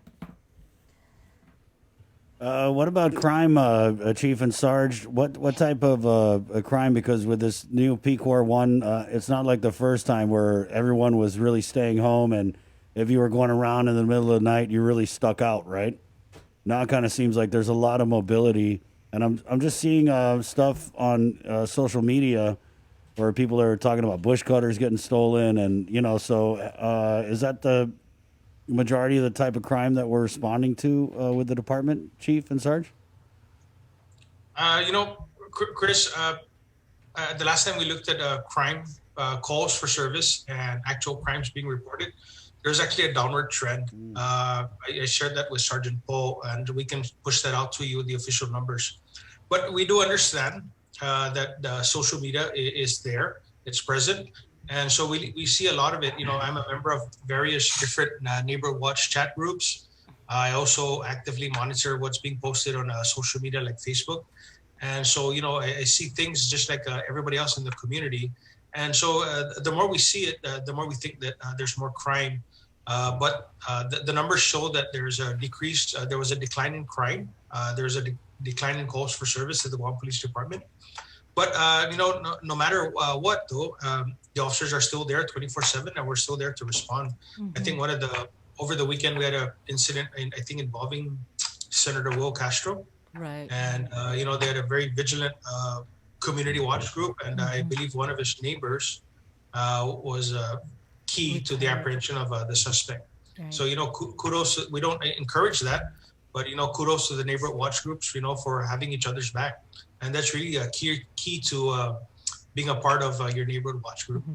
What about GPD? Are you guys issuing citations? Because we see it, like you said, on social media where people aren't sure where to report violations where they're exceeding the guidelines in the governor's executive orders, right, for gatherings. Are you guys taking calls, a lot of calls regarding that? And have you issued any citations? And if so, what sort of citations? No, yeah. So the Guam Police Department does not issue citations. What we do is we partner up with the Division of Environmental Health at Public Health, and so for instance, we responded to McCrouts and Malolo a second time again this weekend, and another. I understand that another notice of violation was issued to the establishment, the owner. Wow, Sarge, can you give us a little more info on that? What was if you could describe the scene when the officers arrived at McCrouts and Malolo for the second weekend in a row? Chris, I'd have to go through my notes, but I do know that I did read a synopsis from one of the officers that they responded there, and environmental health from public health was also there. I think before the officers arrived, and the officers were informed that they were issued a notice of violation, and I think this is under the public nuisance law. Again, the Guam Police Department does not issue violations or citations in these instances. This is a public health emergency, and so that is left with the public health agency. So you guys just go and respond and do what? And we take a police report that there's a violation occurring, and then we forward that police report to the Attorney General's office. Right. Sorry. And so now it's a collaboration between the AG's office and public health on how to move forward. Sarge, if your officers arrive on a scene and environmental health has issued the violation, and let's say for example they're over capacity, do the officers then assist in like maybe directing people to leave or whatever has to be done? Yeah, we support the efforts with DPHS. I mean, it's a collaborative, unified approach. As Chief had mentioned, when we annotate it and capture that into our reports, it gets forwarded to the AG's office. So the AG has the discretion of moving as to where the citation or the reporting agency sees fit. Whether recommending it being forwarded to Department of Revenue Tax, or taking the action as we have did with effection and arrest with the violation of the quarantine facilities.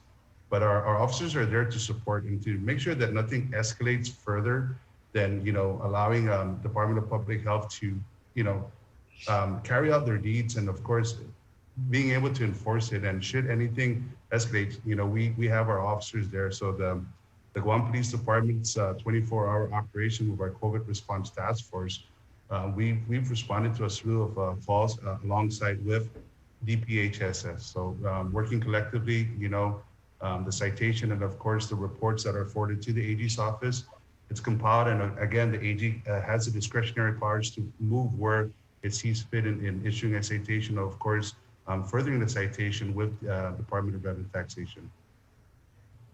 What's this COVID response task force? So we have our COVID operations that works closely with the DPHS, as mentioned earlier with the executive order. We started with the beach and park enforcement, and since the governor has allowed the use of parks with a minimum of 5. Our officers work closely with G4S's VSO. I mean, those guys have been instrumental down in the Tumon area in assisting our guys. And then we have our response team that works closely with DPHS. Should they go into these establishments that we get the calls or the tips about, violation, whether it be social gathering or over the limit or some sort of business violation. So we work in tandem and closely with them. So you guys basically get the call from like public health, but say I'm at home and I see a huge gathering at my neighbor's house. Who would I call? Would I call GPD or would I call public health or 311? So yes, I got it. So sorry, Serge. So yeah, people can call 311, and there's the prompt to GPD, and we do have 24/7 coverage to respond to these 311 calls for social gatherings or large congregations, and we have responded to numerous calls within the villages. We've responded to calls in Malolo, Derido, Barrigada, and these are sometimes birthday parties. I think we had a rosary up in Mepa Street, I think, in Deredo last week. So we do get calls from the community, and we do respond, and we do advise people. And sometimes public health is not there to respond with us, but we do advise people. There's an executive order in place, and we ask them if they can kindly adhere to the executive order.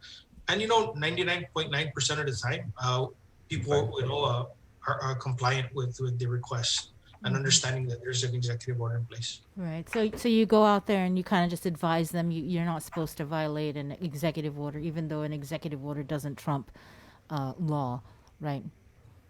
Yeah, and we ask, we tell them that there's an executive order. We advise them that it's in violation of the executive order. And like I said, 99.9% of the time, people comply. We've never had an incident that I can recall where things got out of hand. People understand that we're just there to do what we need to do, and people are very, very compliant. Right, but we still see people doing social gatherings and things like that. Has there been any discussion to maybe introduce legislation to put some teeth into this? Yes, I've been in discussion with some the AG's office and also with the governor's legal counsel, and I think we are working on maybe a path forward in requesting to introduce legislation, but that's a discussion that's still in the making, and hopefully sometime soon we'll be able to introduce proposed legislation. Whether or not it passes, again, that's up to the legislation. Yeah, it's kind of sad, Chief. I wish our people would step up and follow these orders. It's sad that we now have to think about what kind of penalties. And then I feel for your guys too, because you're going out there with with no teeth in this enforcement. You talk about 99.9% of the people get it. What about those 0.1ers? Those annoying 0.1% of those people. What are some of the things that they're telling your officers? I haven't gotten any feedback from the officers. Like I said, there's nothing that has risen to the level where, the officers had to make an arrest because somebody became disorderly or somebody tried to assault a police officer because they were trying to break up a gathering or some sort of congregation. Like I said, people have been compliant, and people have been very understanding of the fact that, we're just there to advise people and enforce executive order. Nothing more, nothing less. Yeah. Is there any other message you'd like to get out to the community? I know we're heading into Halloween next week. Anything before we let you go? Yeah, Bree, I'd like to close off though. To the community again, we're still here, 24/7. You can count on us anytime, any place. Lastly, though, I'd like to close off with this. Early last week, Friday, I was informed of the passing of the late Lieutenant Robert J. Avellana. Lieutenant Avellana retired from the Guam Police Department in 2019. His retirement is fairly new to the department. He was gone for less than a year. To his family, his wife Shirley, and their children, we extend our heartfelt condolences on his passing. And so to the family and to Shirley and the children, just know that we mourn the loss of Lieutenant Bob just as much as you do. And we extend our prayers and condolences to her. Thank you for that, Chief. Sarge, thank you so much for waking up early for us.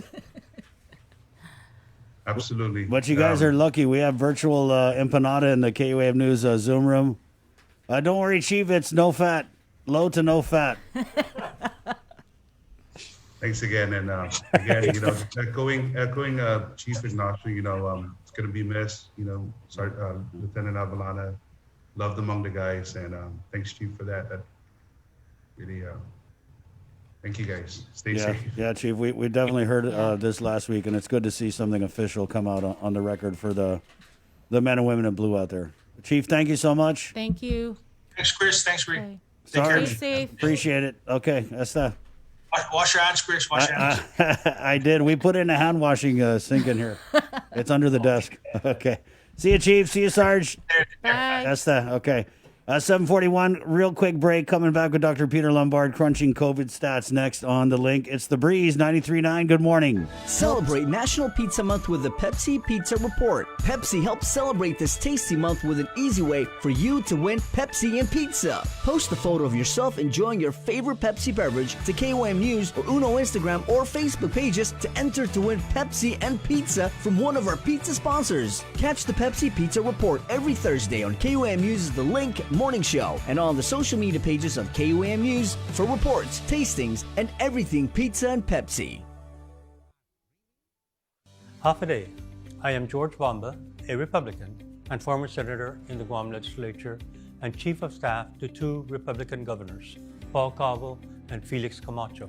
Even though Robert Underwood and I haven't always been on the same side of the political fence, I respect him and have worked with him resolving issues important to our people and our island while Robert was in Congress and as president of the University of Guam. I have always had a deep respect for Robert personally and professionally, and continue to do so. At this critical time in our island's history, we need Robert's wisdom and experience to fight for all of us in Washington, D.C. He is a trustworthy and more than capable candidate for Congress, and that is why I am ready for Robert Underwood. I'm Robert Underwood, and I approve this message. GU Self-Storage, conveniently located near the Harmon McDonald's. We offer affordable rates, online payments, and auto bill pay for your convenience. Plus gate access daily from 6 a.m. to 9 p.m. Call us today at 648-7867 for more information. Pepsi Guam Bottling, a local company. We produce your favorite products right here on island, like Pepsi, Mountain Dew, Hanum, Chamorro Punch, Tropical Ice, and more. We've invested millions into local production and will continue to upgrade our facilities and provide local jobs so you can truly buy local. Our long history of producing the freshest and best products will continue. This is our vision. Pepsi Guam Bottling. I am the future. We are the future. The future leaders. Businesswoman. Please keep us in mind When you vote, Don't choose more of the same. John Ananich is unique and new. Focus on the mission of making our island safer. And securing our Future. I am the future. Vote for John Ananich. For Senator! Visit us at johnananich.com and follow us on Facebook and Instagram. I'm John Annan, and I approve this message. You're watching The Link with Chris and Sabrina on TV 11. Stick around because we're next on CBS This Morning. To McCrouts and Malolo, where another citation was issued, or the first notice, right, yeah. And so we're getting Janella from Public Health on. I'm pretty sure this is going to come up because remember last time she came on, she had said that they got an admonishment. They were admonished, right? Which 2 times. Oh man, God, twice admonished. Oh, wonder how the bruises were for the. No, but so I'm wondering what they do this time. We got, okay, McCrouts, you're going to have to write 500 times on the blackboard. I will not break the governor's COVID rules. Because businesses are pissed about it. I mean, the Chamber of Commerce came out. And they were like, God, this is annoying. These businesses that aren't following the protocols because it makes all the other businesses look bad. Yeah. And not to mention, it's very risky because of the high rate of infection with the COVID, right? And we just saw some stats, last week. There was, when they talk about infection rate with the ethnic groups, it was, I believe, the Chukis at the top, and then the second was the Caucasians. And I know you guys seen the pictures. Who's going to McCrouts? Oh, there you go. So we'll find out from Janella exactly what happened and what the punishment, if any, or, and how do we send a message to these businesses that we mean business, because I think they know already that nothing's really going to happen. Oh, $1,000. They probably made that in an hour. 7:47. Let's go to the KUAM News Zoom room where he's kind of made hobby is not really the right word, Dr. Lombard, but you've been crunching these COVID stats since way back on containing COVID during the first wave, and the numbers now. I mean, I always had wished for you to have more numbers to crunch because I remember we'd have you on. when it was zeros and ones, and it'd be like, okay, there's nothing really going on, and okay, and now, I mean, it's raining down numbers, Doc. So what's your assessment of, let's just catch up from the last time we spoke. During that time, what's your assessment of these numbers, these positives, these deaths? Unmute. you hear me? Yeah, we got you.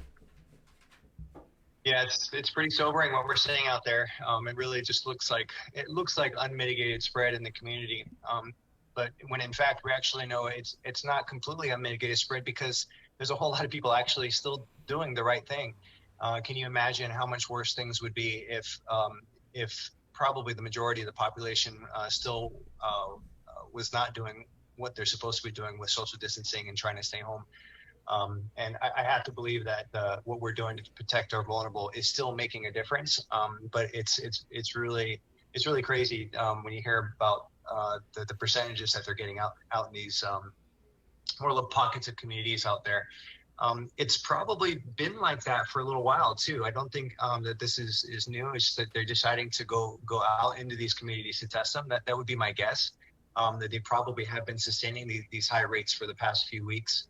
And you know, again, the only good thing there is that hopefully eventually it burns itself out in those little pockets. But all these people in these multi-generational households, they're all going out into the community, and if they don't know they're sick, then they're not necessarily going to change their habits and behaviors, and that's how it continues to be a problem for the rest of the community. So, I'm really glad that they're doing this. They're going out and identifying more people that are positive, and they have the contact tracers, and public health is right there to start telling them to isolate and to protect the rest of us.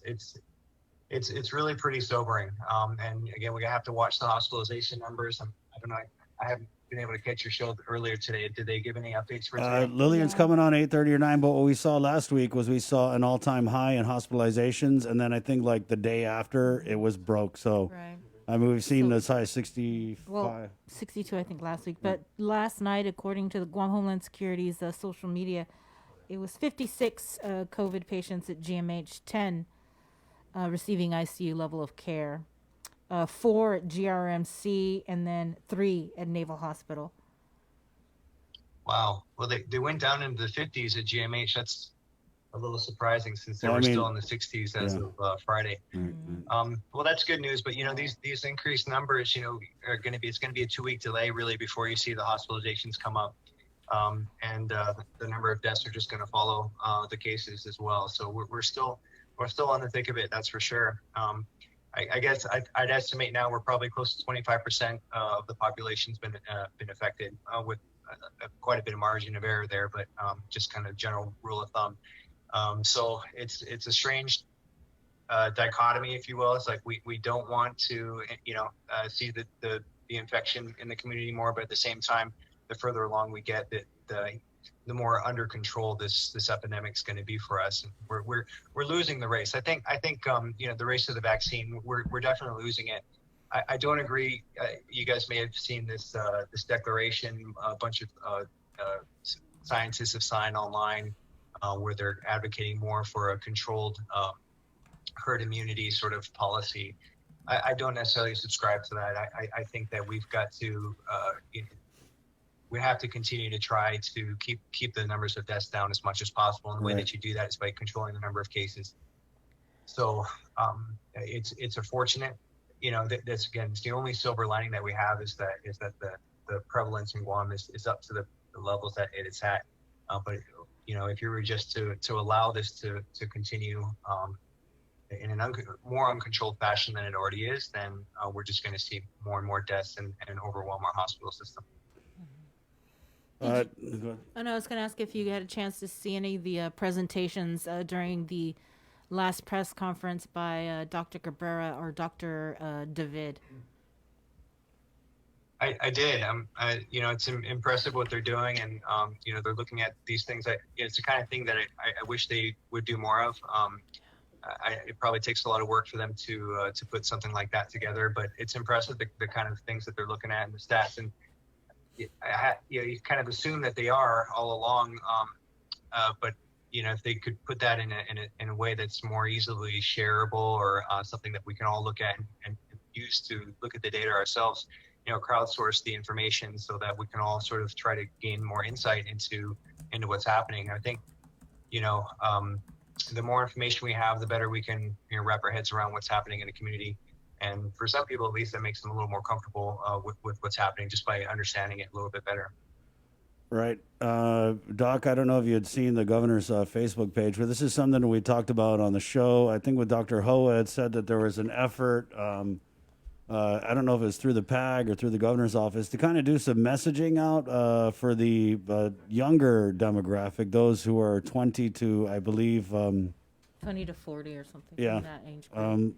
And the Gen Z, right? The Gen Z or whatever it's called, right? And so we've had just a bunch of people come on and talk about, that demo is, they're going out, they don't care, they're gathering, they're spreading the virus to the, older people, more vulnerable people.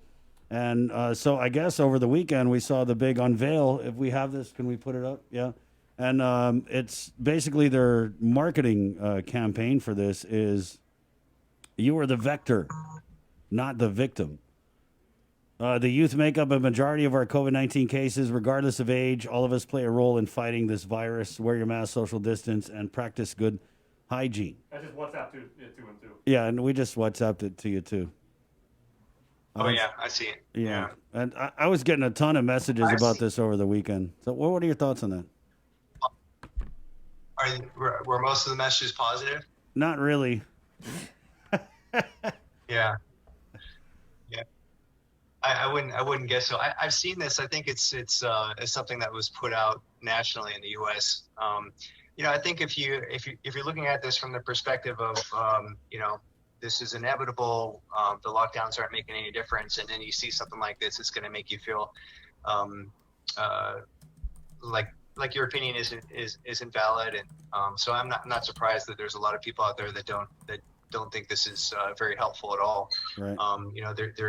They're just still trying to push their message, which is it's really, this is inevitable. This is normal for a respiratory virus. We have to learn to live with this, and we have to accept these deaths and maybe even more deaths in order for us to get to a place that we can finally truly return to normal. And that message isn't 100% invalid either. And that's the thing. It's that there's always some truth in everybody's message, and try to find that, but temper it against the costs. And I think that's what those on that side, they're much more willing to accept a certain level of cost, that cost being deaths. And some of us are not. We want to keep those deaths to the smallest number possible.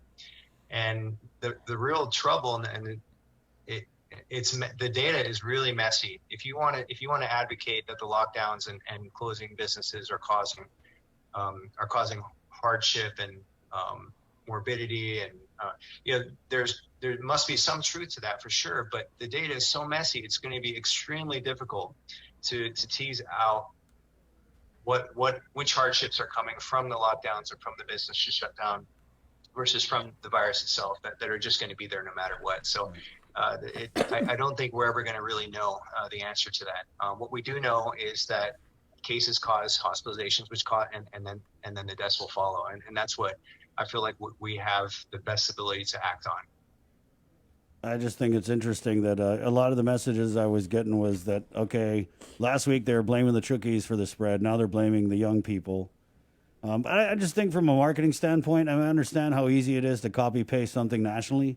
But how hard would it have been, I mean, at the onset of this data, because we've been talking about this for a couple months now, even more, how hard would it have been to find one freaking young person out there who takes it serious, who talks about, hey, I got Tanana over here, my grandma, and, that's why I take it serious. I mean, Jesus Christ, we have all these social media influencers. I could name, we got Frank the Crank, we got all these other people who put a lot of content out. How hard would it have been to approach one of these people and been like, hey, can we get you? You take it serious? Yeah, I do. I do take it serious. Okay.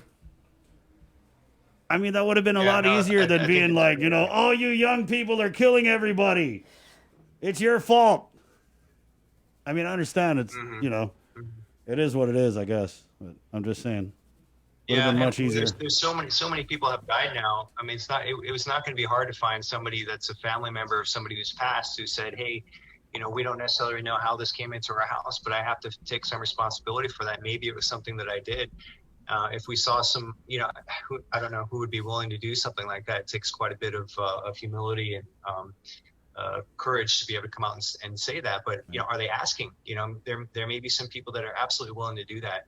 And these are the lessons learned, which I've always felt like we've needed to hear from public health. What are the lessons learned when you actually go in and do a deep dive into just pick one case, one death, deep dive into what may have happened in that household and in their family and friends circumstance that led to that person getting the disease and then passing from it. I think there's tremendous amount to be learned, probably from every single case. And I don't think it would be hard to find some family members that are willing to talk about it. And that would be a great angle for us to try to, for the public service education piece.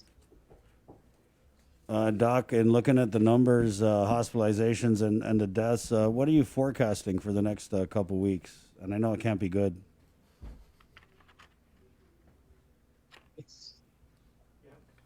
Well, the deaths still have been outpacing the calculations a little bit. So still looking maybe 8 to 12 deaths over the next couple weeks per week.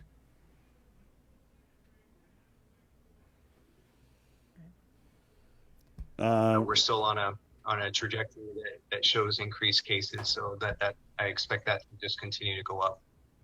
We did have a comment here, Doc, about something with your clinic and a patient last week visited the office, was notified of positive results. Anything to this, Doc? Yeah, we had we've had 5 staff members. I think I mentioned this last time who have tested positive up to this point. None of them were related to one another. They've all been at sort of different times. We've had maybe 1 or 2 patients that have come through that eventually we have found out, that they were positive. They may have been positive by the time they came through. So this is a patient who, I'm just trying to be careful here. Right. Her significant other was told to test because the significant other's workplace had a positive. They're at the workplace. Both were asymptomatic. They went to go get a test, and they were waiting for the results. And because they were asymptomatic, and it didn't sound like there was close contacts with the worker that was positive, we felt like it was okay for them to bring him into the clinic. So then pretty much as soon as she left the clinic, they got the result from public health that they were indeed positive. So we've identified the people that were closest proximity to her throughout her visit to our clinic. And to my knowledge, this person is still asymptomatic, and all of our staff, if it was a positive exposure, our staff would be, potentially becoming symptomatic now or testing positive now. So we're going to maintain a high sense of alert and make sure we're continuing to do what we do all the time.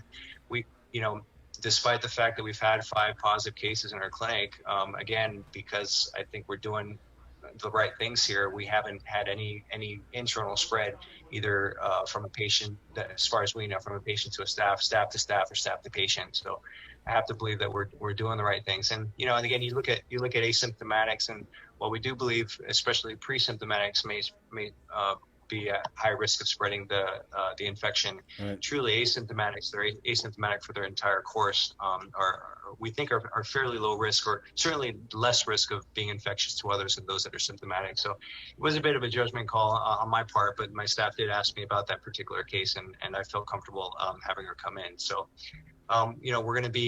we'll be continuing to be as careful as we can, and we have an important job to do here, and we're trying to keep people's eye health safe and keep them seen while we're seeing still high volumes of patients coming in. We don't want them to miss their eye exams, and for those that, especially when we're still taking care of urgent eye care needs as well. Thank you, Doc. And Thanks, be Doc. safe. Our thoughts and prayers, of course, always with you and the staff. And grab some virtual empanada on your way out, okay? Oh, thank you. I'm starving. Thanks. Great way to start a week. Great way to start a week. Thank you, Dr. Lombard. All right. Take care. Good night. Wash your hands. Right on. Stay home. You're not the vector. Okay, we'll see you. 801. Hey, we're going to say thank you to our viewers on KUAM TV. It's been a great ride with you. It's always a great way to start a Monday. And we've got a whole bunch of great programming coming up on KUAM TV. My name is Chris. I'm Sabrina.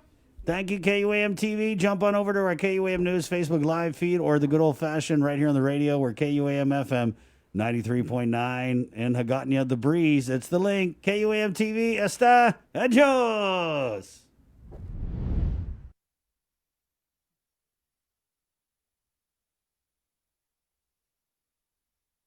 Back. Let's go through some of the comments here because Bree, I know I had come out and said how hard would it be to come up with a commercial with a bunch of young people, but there is one. You're right, and I My think, daughter's in it. Yeah, right.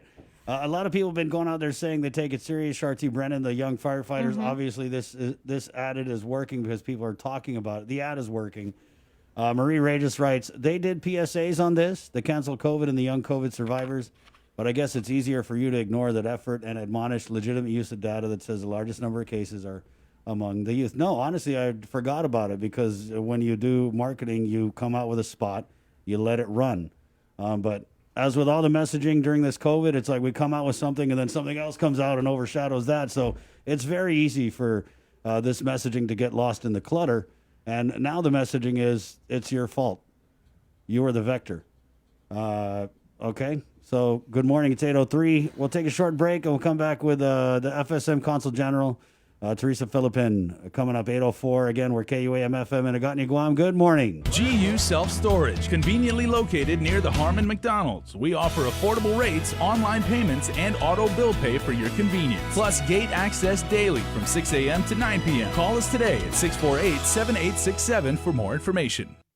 Pepsi Guam Bottling, a local company.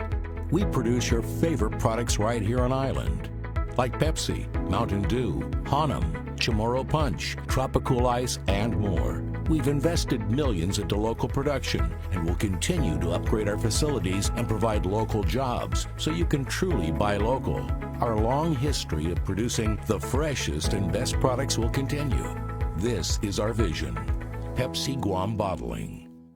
I am the future. We are the future. The future leaders. Businesswoman. Please keep us in mind When you vote, Don't choose more of the same. John Ananich is unique and new. Focus on the mission of making our island safer. And securing our Future. I am the future. Vote for John Ananich. For Senator! Visit us at johnananich.com and follow us on Facebook and Instagram. I'm John Annan, and I approve this message.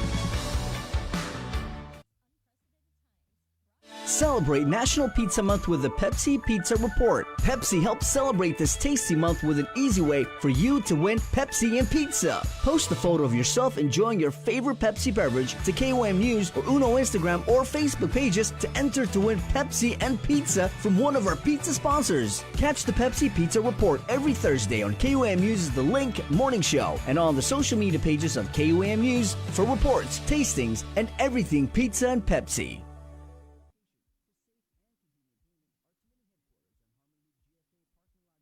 Your generosity can change lives. Disasters won't stop during this global pandemic, so neither will we. The Guam chapter of the American Red Cross is calling on the continued support of the community to assist with their mission of providing disaster relief and recovery efforts, military family support, and life-saving training and certifications. In times of emergency, our support will not waver, and we pray that your support of our efforts will continue as well. We invite you to join us in commemorating our 20th annual signature fundraiser virtually this year by supporting the Red Ball in a Box. We will be delivering special red boxes, which include a 4-course dinner from Micronesian Chefs Association and wine to our patrons and sponsors. As a sponsor, your company and message will also be featured in a special television tribute to the Guam chapter of the American Red Cross. For sponsorship opportunities and more information, please call 688-0280 or visit our Instagram or Facebook page. Let's support our community. Though we're apart, we're still together in generosity and support.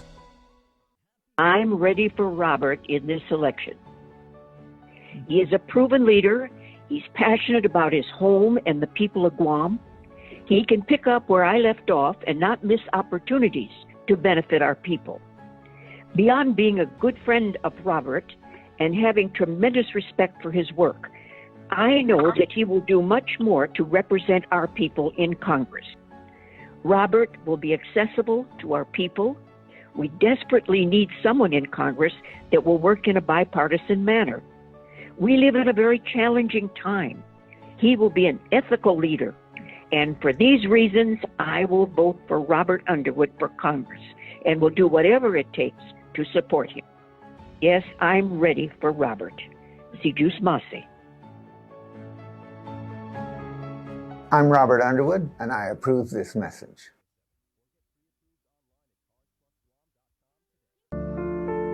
These are some of the signs that someone is thinking about suicide.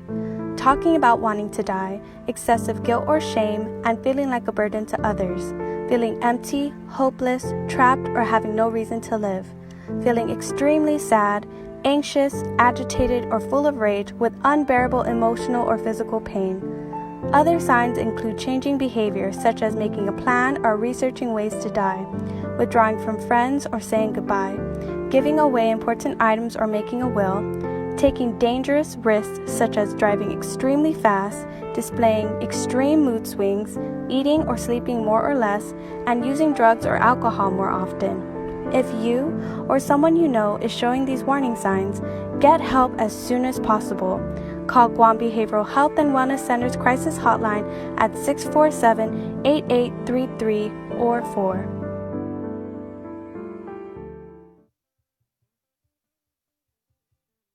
We got your 6 at 6 a.m. with the link on Breeze 93.9 FM. Bree and I connect you with all the latest news and information you need to know to start your day. Then check back with Guam's news leader at 6 p.m. for the day's top headlines with KUAM News Primetime. From 6 a.m. to 6 p.m. and everything else in between with KUAM Digital, we got your 6.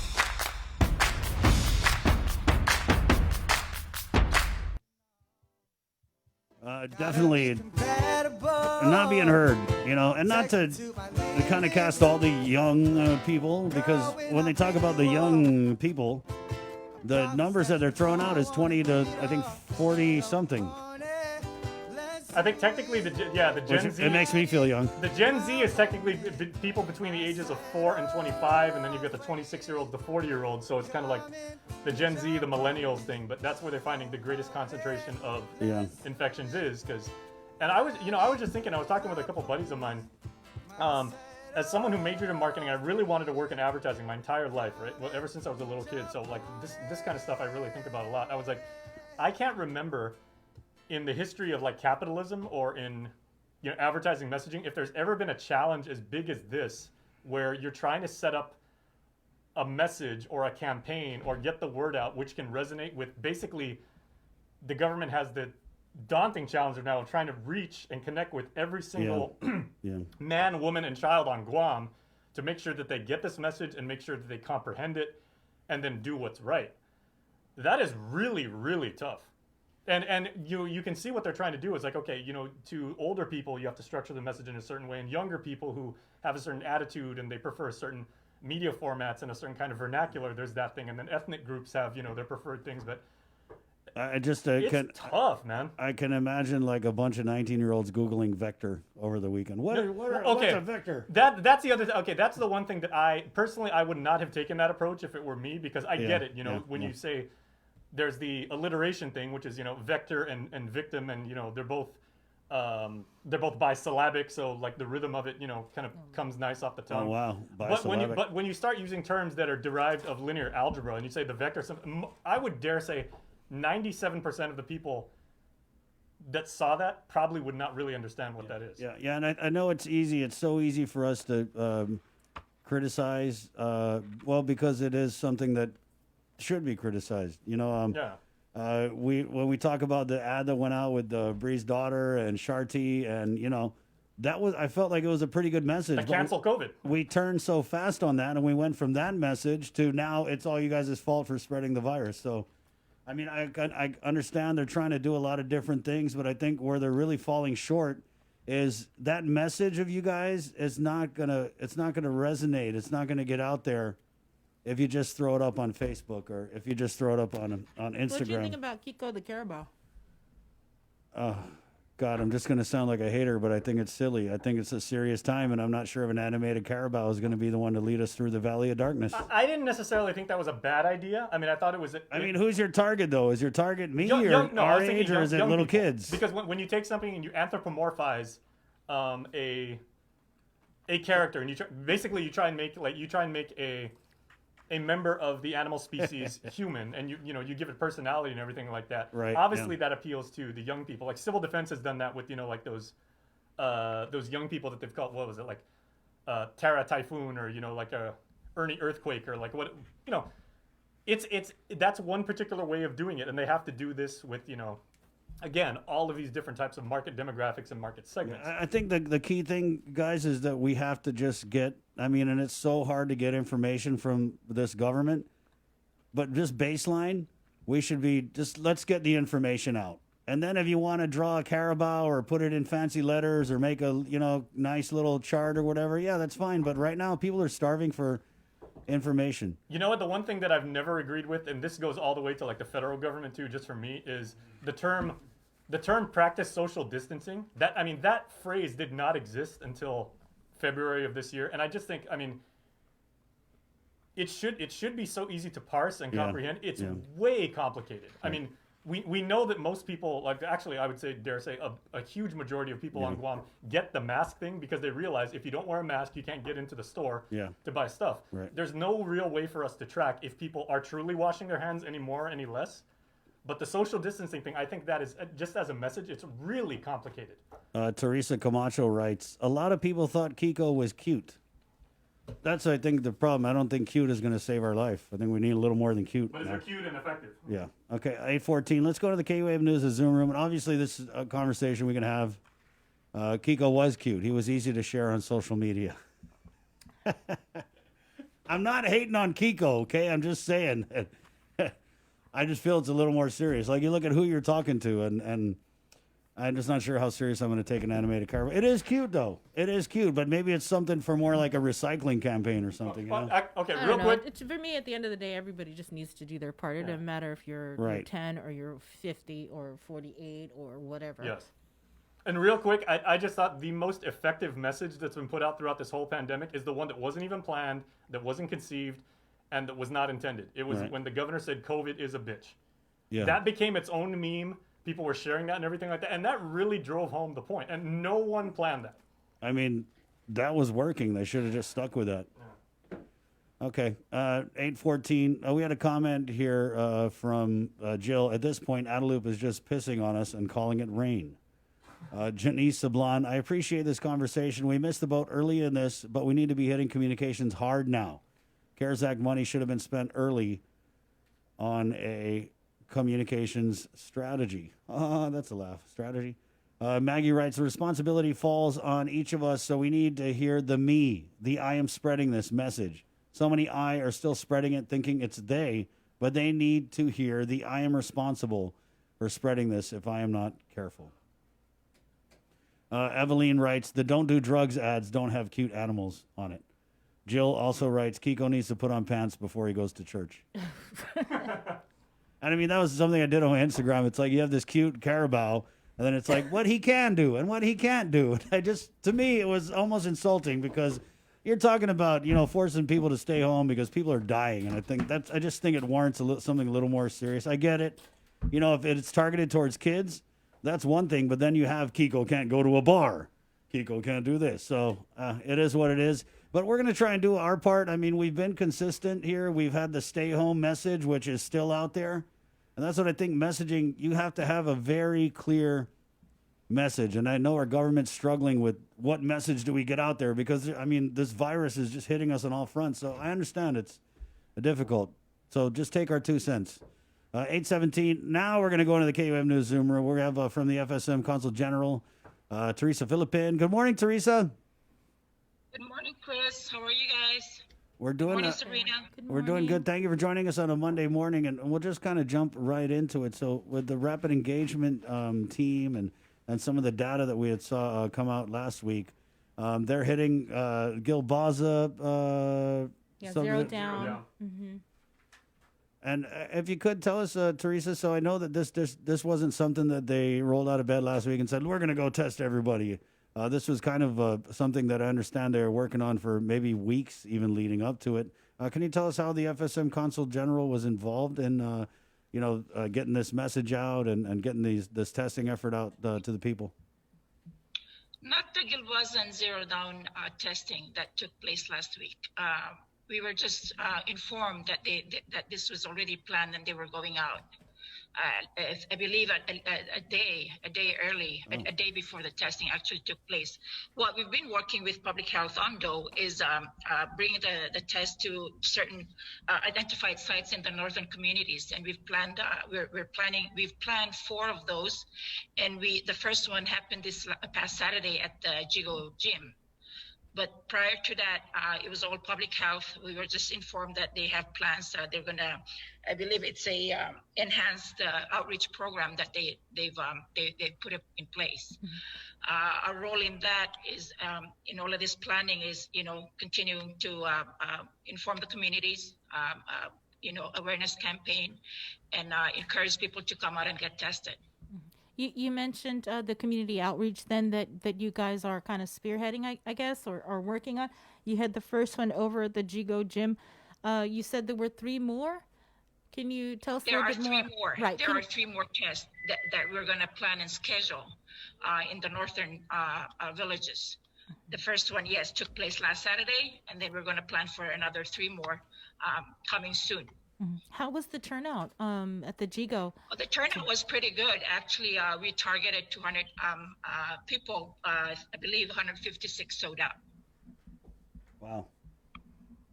And the remaining 3, again, are going to be in northern Guam. Is that just because that's where it's more populated? The daily, the statistics is showing that that's the, portion of a higher portion of confirmed cases. So that's why we've targeted that area, Zigo and Dedido area for now, to begin with. Can you tell us where they're going to be, or are you still just in the planning stages? Still, the plans are in progress. We're working very closely with public health on that, and we're going to identify, 3 other areas in those villages for the remaining tests to be conducted there.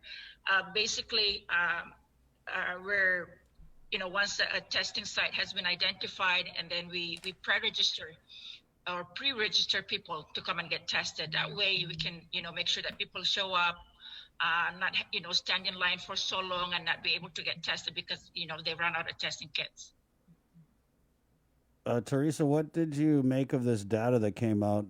They released it during the press conference yesterday, and they talked about the different ethnic groups and the infection rate. And I believe Chukis were the top, and then it was followed by Caucasians, and then I think, was it like federal workers or contract workers or something? But just with that data that came out, how was that received in the community? Because I got a lot of Chukis friends who felt like they were being blamed by the data. They were being singled out. Was there that sentiment in the community, or do you think that it was just they put some numbers out and the numbers say what they say? It's this virus is, everybody should be concerned, and we should take it seriously. Like everybody has been saying, it doesn't discriminate. It attacks everybody, and it's our practices and our activities that are subjecting us to being, infected at a very higher rate at this time. So while we're very concerned that our folks, our FSM folks are, have a higher infection at this time, and the concern is just not, restricted to or subjected to our FSM folks. This is to everybody. Everybody in Guam, should be very, very concerned. But we're appealing to our community, to practice all of these guidelines that the health experts are putting out there. If it means to minimize certain cultural practices or cultural activities, just so that we don't, the infection rate, we don't spread the spreading of the virus, is minimized or mitigated, then that's what we need to do. That's the message that we need to get out there. We don't want to make it an ethnic, matter, because it's really not. this is a virus that's affecting everybody, and it's a worldwide pandemic. So touching or making it. Putting it in a context where, because you're from this certain group of, you have this background, that's why you're getting this virus. It shouldn't really be that way. When the numbers are put out there, and I've emphasized this with, with our the people at Department of Public Health and even the governor, when we're putting out numbers, let's put out numbers for everybody so the information is comprehensive and inclusive. Because, there are and has been negative reactions to this, and people feel, it's a very sensitive matter. When you say, you're Chukis or you're FSM, that's why you're spreading the virus. That shouldn't be really the case here. Everybody is susceptible to this virus, and everybody should get all the information that they need to get to know how serious this virus is.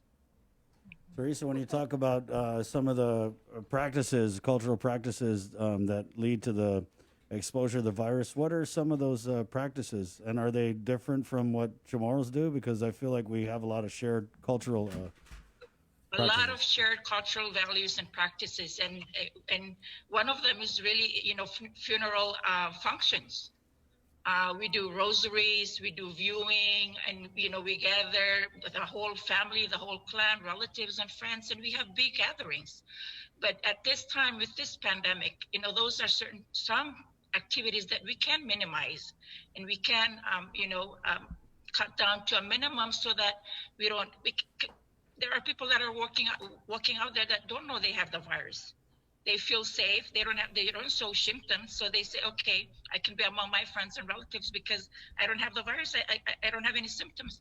But in reality, it's spreading because of this type of activities, and that's what we're trying to impress on our people, or not our people, but on everybody really. Stay home. Don't go out if you feel sick.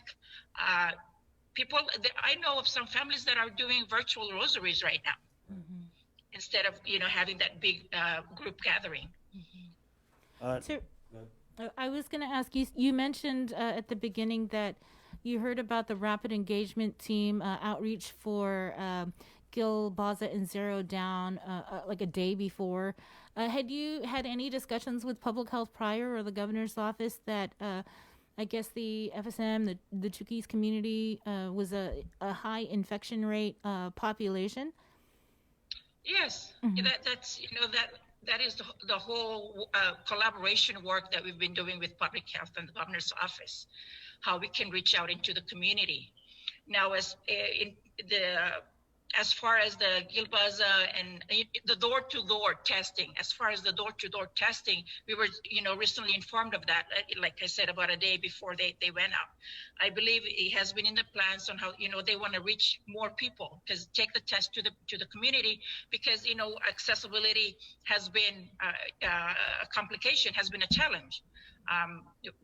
People can't afford the test. A lot of people can't afford the test. So public health, I applaud this effort to go from door to door, test as many people as possible. That's really what we're working with them to do. And this was a concern that we raised, that people are not, are not able to afford the test. So that's why, but I think it's the rapid outreach program for the public health I think it's a good start. It's a good start. It's a good approach.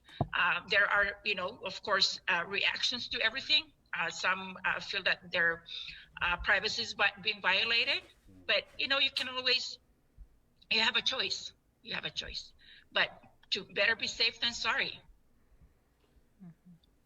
There was, and I'm sure you saw this. I was just looking at the data here, and there was a chart that Dr. Annette David had presented on at the press conference last week. A little page here says, what can we do to reduce the risk and prevent a transmission with Chukis and FSM communities? What they have here is social determinants may make preventive interventions less likely to succeed.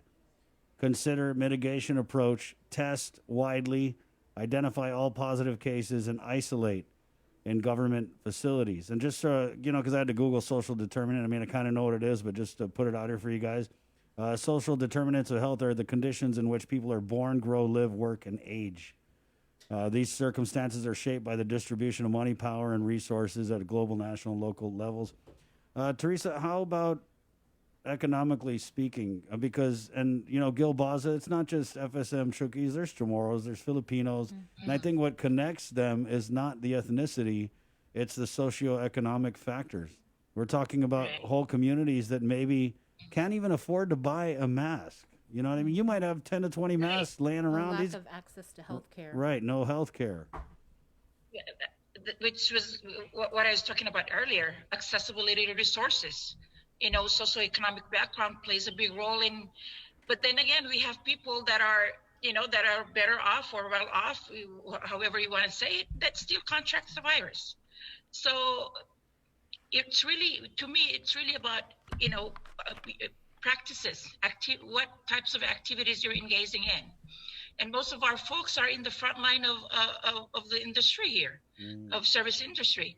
So they're subjected to, coming in contact with people every day in the service area. So, and when you talk about why are we more susceptible to, contracting and spreading the virus, it's really boils down to how we prevent ourselves from contracting the virus in the first place. And they've been saying it all over the place.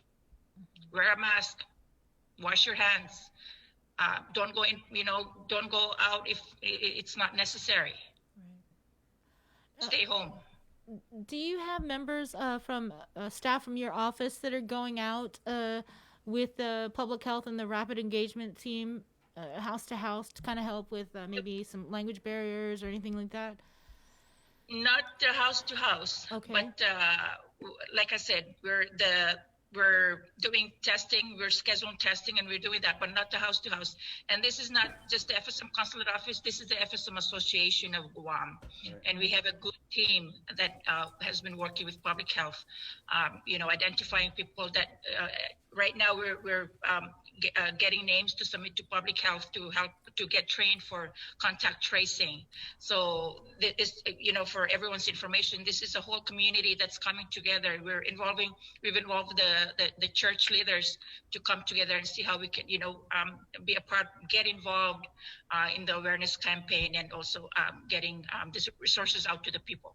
Teresa, can I ask, because we heard just maybe even anecdotally that there's a lot of literature out there in, different languages for the different FSM communities from public health. But let's just ask you, has public health done enough since the beginning of this pandemic to get this crucial information about how to mitigate the spread, how to stop the spread of the virus? Have they done enough to get that messaging out to the FSM communities on Guam? I don't think anybody has done enough, even our office and even our own community. There's still more that we can do. I believe we were kind of lax in the beginning because, the numbers weren't that high, from all the way to, I believe, June or July, it was about 300. And then right after that, there was a big spike, right? And that's when everybody got, okay, this is serious. Let's get on board and try to do what we can. So it's not just one department or one agency. It's everybody. And it's really us, the you, the me. We need to be on board with this. We need to know that it's our actions that's, making things worse. Teresa, this Thursday, KUAM is broadcasting and streaming, dedicating our music mashup show to help spread awareness to the FSM community about the coronavirus. And since we do have you on the air, if you could just share your message to the FSM community about COVID. Yes, that would be good. And we can share some information as well. And, if we can work together in, sharing information in the languages, in the FSM languages, that would be even better. Yeah. So people can, So what would your message be right now to the FSM communities? My message, please cooperate. When public health calls, pick up those phones, answer their questions. If you're asked to stay home, please stay home. If you're being told to isolate, please comply with that. Wear a mask all the time when you're out or when you're not with family members. Practice your social distancing, however that is defined. But right now we're being told social distancing means 6 feet apart. No more big gatherings outside of your immediate family members. When the tests are announced, please go get tested. They're free and they're for your own safety and your family members. And it's for your peace of mind, really, to know that you're negative and you don't carry the virus. Can we get that in your native language? In Yapese? Yes. Okay. Kambargad, and toilagad kot na bega amni dritnev. That ngani ntia mas ngo chain fandang chuit now. Look no pai. Ab kunya na fikiri din bi oran dari fan. Mata iwagat gadat korap marne. Kambargo. Thank you. Thank you. Teresa, I wanted to go back to something you kind of glossed over, and you talk about FSM communities being on the front line of a lot of essential and non-essential businesses. I mean, we know that the FSM communities fill a lot of jobs at the entry level. Like you said, they're out there.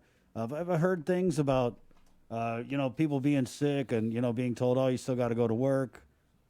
So have you heard anything about that type of thing where people are maybe get sick, but they're scared to miss work because they don't want to lose that job? I think that's for all of us too. We need to get paid. And if you're sick and you're told that, well, I'm sorry, I can't give you a sick day off, then what are you going to do? You're going to go to work because you need that paycheck every 2 weeks or every week, whichever. So, but if within, the people that I'm working with, that isn't something that has been coming up. Right. But the service industry, when you go to any mom and pop store, you have a Micronesian working there, and they're interacting with people on how many people on a daily basis. Right. Interesting. So sometimes I feel like it doesn't even have to be said by the big boss, but you kind of think it, right? I mean, there's so many people unemployed now. Those few of us who are still so lucky to have a job to go to every day. I mean, you're right. You take it serious, and that plays in your mind. Like, I don't even think you can actually take a sick day. Like, what if you're just not feeling good, but it's not COVID? Teresa, thank you so much for your time. In closing, is there anything else you want to get out about anything that you guys have happening this week? Like I said about the testing, when the tests are being advertised or being announced, please take those tests. It's it's for everybody's safety. And one thing that we need to get out there too is people should be mindful of the fact that this is a very sensitive matter. This is people's personal health. So when you're commenting on a certain group of people, please be sensitive too. This virus does not discriminate, but it's our own actions and our own perceptions of things that makes it difficult for everybody. So we need to work together, cooperate, and work together, and try to be safe as much as possible. Right. At the end of the day, we're in this together. Thank you so much, Teresa. You need anything from us, please, just let us know. Great. Yeah, thank you, guys. Right. Thank you, Teresa. Yeah. Have a good day. You too. There's some virtual empanada there. If you want, Thank you. go I'm ahead. starving. It's an empanada morning. Okay, we'll see you, Teresa. All right, bye-bye. Hey, it's part of my outreach. What's that? That's what kind of Monday it is. Monday, and you're already tired of me? Wow, it's going to be a long week. I can never get tired of you. Okay, good. 8:36. We'll take a short break. We're back with more of The Link on the Breeze. 93.9 next. Good morning, Guam. GU Self-Storage, conveniently located near the Harmon McDonald's. We offer affordable rates, online payments, and auto bill pay for your convenience. Plus gate access daily from 6 a.m. to 9 p.m. Call us today at 648-7867 for more information. Your generosity can change lives. Disasters won't stop during this global pandemic, so neither will we. The Guam chapter of the American Red Cross is calling on the continued support of the community to assist with their mission of providing disaster relief and recovery efforts, military family support, and life-saving training and certifications. In times of emergency, our support will not waver, and we pray that your support of our efforts will continue as well. We invite you to join us in commemorating our 20th annual signature fundraiser virtually this year by supporting the Red Ball in a Box. We will be delivering special red boxes, which include a 4-course dinner from Micronesian Chefs Association and wine to our patrons and sponsors. As a sponsor, your company and message will also be featured in a special television tribute to the Guam chapter of the American Red Cross. For sponsorship opportunities and more information, please call 688-0280 or visit our Instagram or Facebook page. Let's support our community. Though we're apart, we're still together in generosity and support. Pepsi Guam Bottling, a local company. We produce your favorite products right here on island, like Pepsi, Mountain Dew, Hanum, Chamorro Punch, Tropical Ice, and more. We've invested millions into local production and will continue to upgrade our facilities and provide local jobs so you can truly buy local. Our long history of producing the freshest and best products will continue. This is our vision. Pepsi Guam Bottling. I am the future. We are the future. The future leaders. Businesswoman. Please keep us in mind When you vote, Don't choose more of the same. John Ananich is unique and new. Focus on the mission of making our island safer.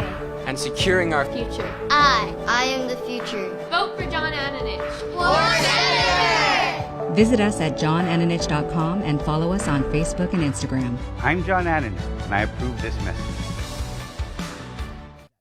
Celebrate National Pizza Month with the Pepsi Pizza Report. Pepsi helps celebrate this tasty month with an easy way for you to win Pepsi and pizza. Post a photo of yourself enjoying your favorite Pepsi beverage to KUAM News or Uno Instagram or Facebook pages to enter to win Pepsi and pizza from one of our pizza sponsors. Catch the Pepsi Pizza Report every Thursday on KUAM News' The Link Morning Show and on the social media pages of KUAM News for reports, tastings, and everything pizza and Pepsi.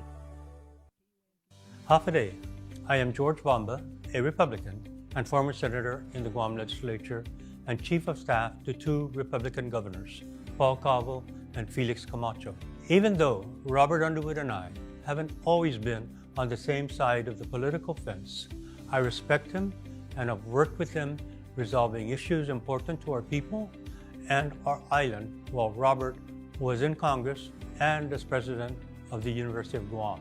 I have always had a deep respect for Robert personally and professionally, and continue to do so. At this critical time in our island's history, we need Robert's wisdom and experience to fight for all of us in Washington, D.C. He is a trustworthy and more than capable candidate for Congress, and that is why I am ready for Robert Underwood. I'm Robert Underwood, and I approve this message. Think about it. This is the 36th anniversary of October named as Breast Cancer Awareness Month. The KUAM Care Force encourages you to think pink this October with our social media presentation, Pink About It, on October 22nd, and our KUAM News 5-part series, Awareness is Power, airing from the 19th to the 23rd, featuring a few incredible cancer warriors and the importance of screening and managing this disease. Think Pink is brought to you by Island Cancer Center. The Christmas Pops Virtual Holiday Shopping Fair is coming on Sunday, November 29th. It's the 3rd annual Christmas Pops event with local artisans, crafters, and businesses in a reimagined and safe way for you to shop. As many small businesses struggle to survive, the call to buy local is greater than ever. To learn more and participate in this one-of-a-kind multimedia marketplace event on the stations and digital platforms of KUAM Communications, bringing together the island's biggest array of local vendors, email bettyann@kuam.com or visit kuam.com. Monday. A little bit of Jason J. Mermaid. Let's jump into the KUAM News Zoom room where they were doing their testing as part of a positive contact trace investigation that started last week at the Port Authority of Guam, and they did get those results back. Let's bring on the GM, Roy Respicio. Good morning, Rory. Good morning, Chris and Bria and Jason. We did have some testing done Friday morning as a result of contact tracing efforts. 2 were determined positive from those tests. And so it would mean another 14 employees will be tested on Tuesday. We did have a 3rd positive case that was identified by Public Health's contact tracing team, but that employee's been out for about 12 days now. So there is no contact tracing efforts with that latest positive case. So we have 14 scheduled to be tested tomorrow morning. Rory, is this an outbreak? How would you categorize this? Well, part of our contacting tracing efforts, and we're being guided by Public Health, we also have an investigative arm of this component. So every day before noon, I get a listing of all the employees that are out sick or on annual leave or sick leave or decided to self-quarantine. So we make contact with those individuals. And if we determine that their symptoms are consistent with COVID-19 symptoms, then we encourage them to get tested. Up until the last 4 cases we had, 6 of those cases of the 18 were outside contacts. And then we had 3 cases of the latest that were, I believe, from the same division here at the port. And then the latest one was an outside contact who caught it from a family member. And like I said, this person's been out for about 11 days, 12 days now. So there was no contacting tracing with that employee. You said 3 were from the same division? Correct. And that was part of that was the genesis of a call from the wife of a port employee that he was informed on a Monday. And then she was wondering why they didn't get tested till Friday. And I want to thank you guys and Chris in particular for reminding her that because of the incubation period, Public Health, they don't schedule tests right away. They have to wait at least 5 to 7 days, at least. Mm-hmm. In that particular division, is there more than 3 employees? Or is there more, or is it just the 3? Just the latest were 2, but then we have about 4 from that division as of the last week and a half. So when all of those guys got tested on Friday, 2 of those individuals were positive. And so that led to another 14, total 14, about 7 from that division. And then the rest, 1 contact tracing efforts was from an individual from another division. But all port employees, so we report them as positive cases at the port. I'm sorry, was everybody in that division, did they all turn up positive? Only 2. 2, okay. Out of how many? Out of the 8 that were tested. Okay. And then on Saturday, we had learned that there were 2 more positives, but 1 from was another division and then another one from another division. Okay. So we are getting a combination of both. We're getting from outside contacts, and then the latest was within that division. Has it affected operations at all? Operations is 100% operational. When we began the lockdown from the governor's directives, we were all hands on deck because of the supply chain. And in this latest lockdown, where the governor encouraged all the departments and agencies to limit the population, what we've been doing is we've been doing just that. If there's a no vessel operation, we've been identifying employees within the division that are not directly tied to the supply chain at that particular time. So we've been able to downsize like on a Friday when there's no vessel operation. But overall, generally at the port, it's been all hands on deck. We have about 362 employees, and obviously we're not set up to telework. We can't move cargo from home. We can't do billing from home. So every single employee has been deemed essential. And we're very grateful to get the support of Public Health and Social Services. They do a really good job in allowing us to do our own contact tracing. And I'm happy that we are understanding what contact tracing is all about, because in this latest case from one division, that employee that's been out for about 12 days, imagine if we had no idea of what contact tracing efforts are all about and the CDC guidelines, It would have been easy to let all of those employees not come to work. It would have been easy to have more employees tested, even though they're not subject to be tested based on those criteria. So when I got the information, I took the online test myself. I'm certified. I'm helping our employees who are doing contact tracing.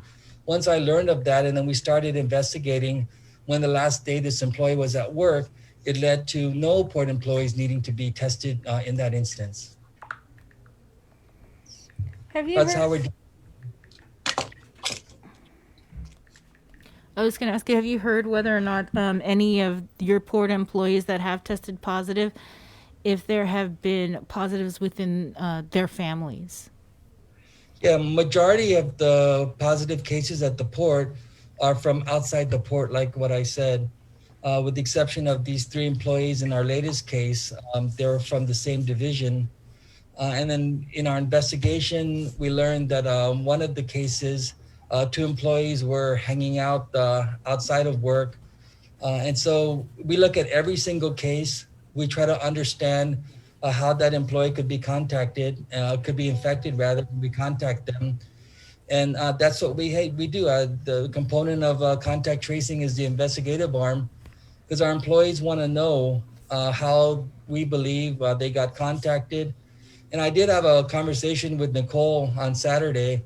I thanked her for her courage in coming out, but I told her that her anxiety should be backed up with the facts and the protocols and how these people are determined. I told her it was not fair to say that public health didn't contact her. Her husband wasn't positive at that time and is not positive now. And so until such time she became in contact with someone who's confirmed positive, then that's when public health steps in to do all the contact tracing. So she understands now. She understands about the incubation period. But I understand as well that her anxiety, her fear, and that's what we're dealing with every single day at the port with 362 employees. And then having to let them understand that we follow the CDC guidelines in addition to the governor and public health directives. But in our case, in the supply chain case, when they test, they come back to work. There's critical work that needs to be done. Believe me, if I had a choice of having everybody stay home, that's the number one thing that I would do, but we just can't do that. We're not set up that way. But in the meantime, we're very strict about wearing masks, social distancing, washing hands. We have hand sanitizing stations throughout the port. We have almost 30,000 port visits since we opened up. So this has been a critical component of keeping the supply chain open. We're thankful for the governor and public health for letting that operation stand. It's being staffed by public health and DOE nurses and nurses students. So they're healthcare professionals running that division. And these are all part and parcel to what the port has been doing in coordination with public health and the governor and the lieutenant governor, and really reason why we're operational. But every day is a new day with a lot of challenges. As we're seeing the numbers go up, this is why we decided to limit our population without sacrificing the supply chain. But like I said, every day is a new day. When there's a vessel in town, a port, we do everything we can to discharge that vessel in a very safe and efficient manner. Rory, so you said they go get tested and then they go to work pending the results. Are you concerned at all that may be leading to spread among the at the port, and then when they do get the results, if they're positive, asymptomatic, are they still required to go to work, or do they then have to stay home? Well, I'm very concerned, but CDC guidelines, again, for as long as they're positive or sick, they self-quarantine. If they're positive, they go into isolation. But again, it's about a message that has to be consistent. Maybe I'm only testing through public health about 8 employees. And you might say, have them go into self-quarantine until the results come out. But what happened when I'm testing 79 people through public health? And if I tell those 79 people they have to come back, then they find out that of the 8, they got to stay home until their results came out. They're just going to wonder, and I'm going to wonder the fairness in that and the consistency in the application of this CDC guideline. always of the belief that if it's good for one, it's good for all. And those 8 employees are extremely critical to that division. They're maintaining the heavy equipment, and so they go get tested and they come back to work. But then again, they social distance, they wear their mask, they do whatever they can to assume, and we all assume every single day that we ourselves are positive. Yeah. Okay. Thanks for. Thank you for the opportunity to again recognizing the Port Authority employees for all they do on a daily basis, and for giving me an opportunity to affirm to the public that we are following the CDC guidelines, the governor's directives, and public health directives. Thank you, continue Roy. to be transparent about our situation. All right. Thank you. Stay safe. Yeah. Wash your hands. Thanks. Okay. See you. Let's keep it in the KUAM News Zoom room, where we'll go over now to the Department of Public Health and Social Services, where the spokesperson, Janella Carrera, is standing by. Morning, Janella.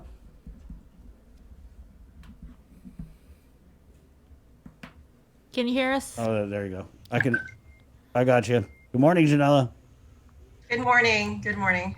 Let's just get right into it, as time's always so short here on the show. So, if you could, we'll start with the wrap up of the weekend activity with the Rapid Engagement team, and then what are they looking at doing today?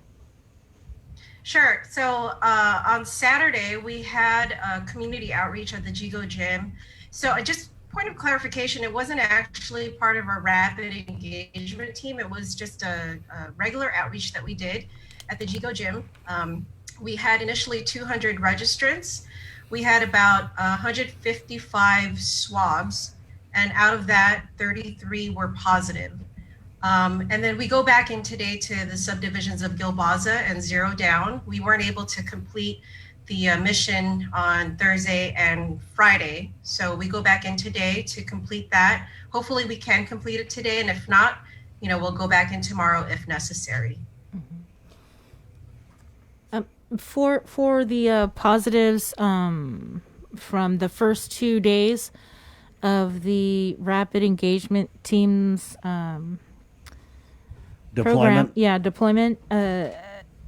What happened, or what happens to those who test positive? Did you guys ever decide or about whether or not they were going to be sent to an isolation facility, or if they were going to isolate in place? Sure. So for the first day of the 40, out of the 48 positive cases, 2 were successfully transported to the isolation facility. 40 of the 48 were successfully isolated at home. And then we are assessing the remaining. And then for the second day, we also are assessing their home situation. Let me just pull up my notes. And then I believe, so 74 of the, so it's 81 total, right? For the 2 days, 74 of the 81 were successfully isolated. The remaining 7 are one household unit. 2 of them are in the isolation facility. So those were the assessments that were made by our containment and isolation team. And so I just want to point out that, isolation doesn't always necessarily mean that we take every individual into the isolation facility. Because we assess the suitability of their homes, and if they are suitable, we're able to successfully isolate them at home. And in some instances, it might actually be better because there may be multiple positives at the home. Like in one instance, there were multiple positives, like 7 positive cases in one household. Then it would be better for them to just isolate and treat that home as its own isolation facility. Is that what you guys were finding? A lot of households where there were multiple positives?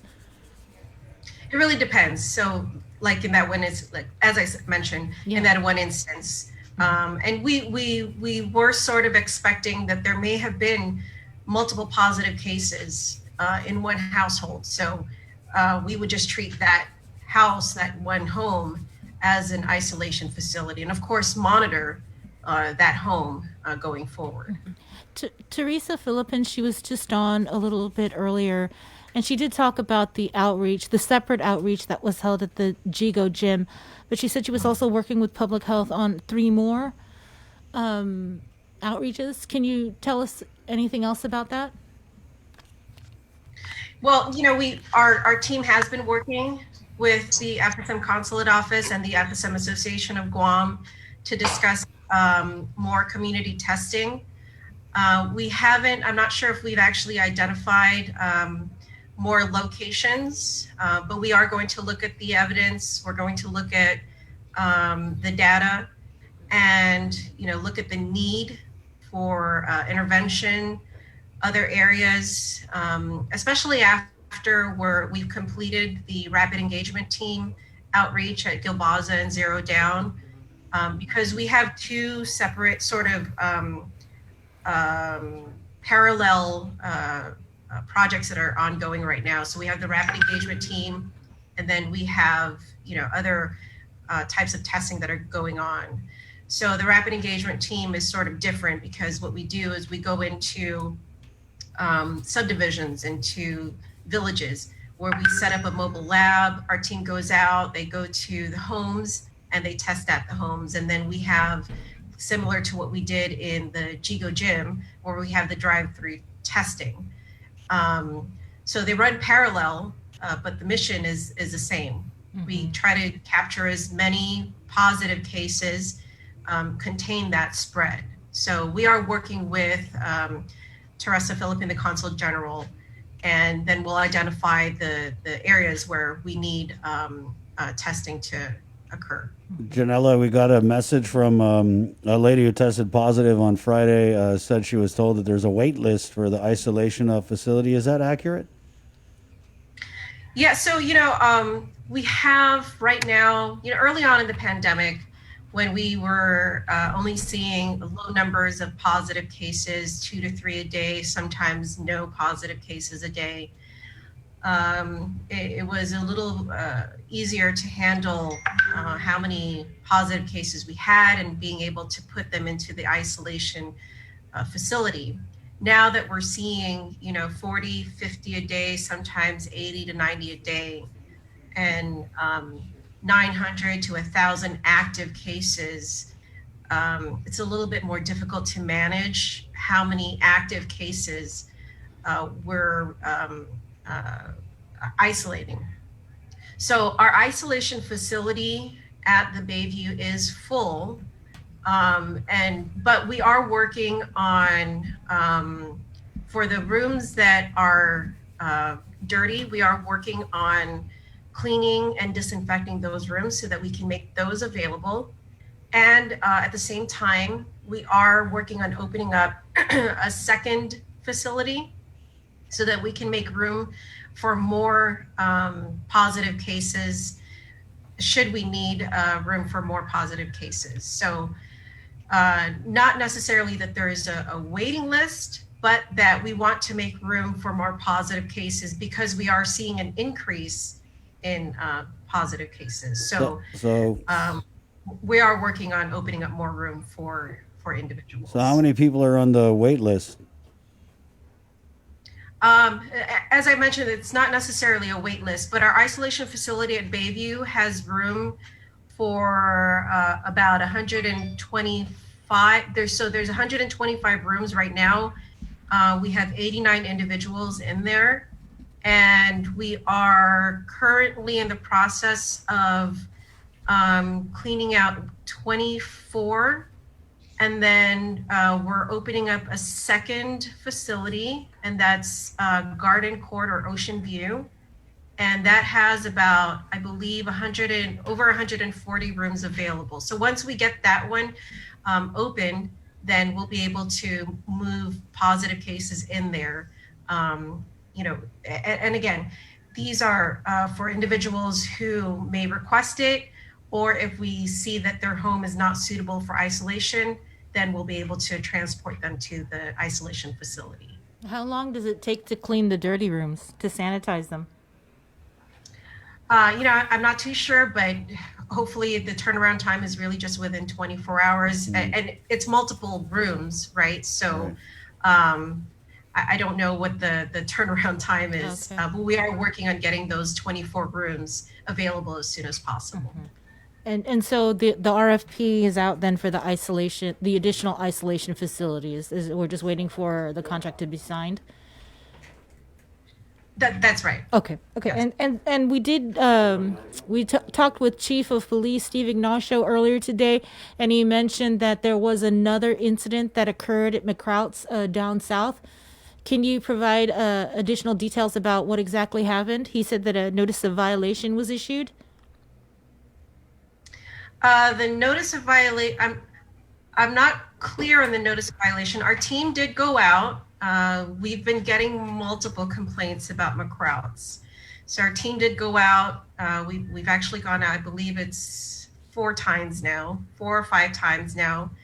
On one instance, it was just driving by just to monitor. But we've been getting multiple complaints about McCrout's.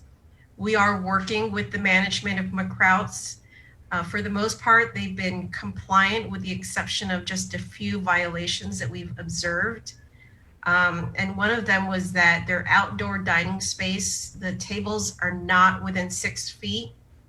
And some of the tables had more than the recommended 5 chairs within one table. So they corrected that on the spot. But they are working with us. They did submit their organization specific plan. However, it wasn't within the recommended guidelines that we established.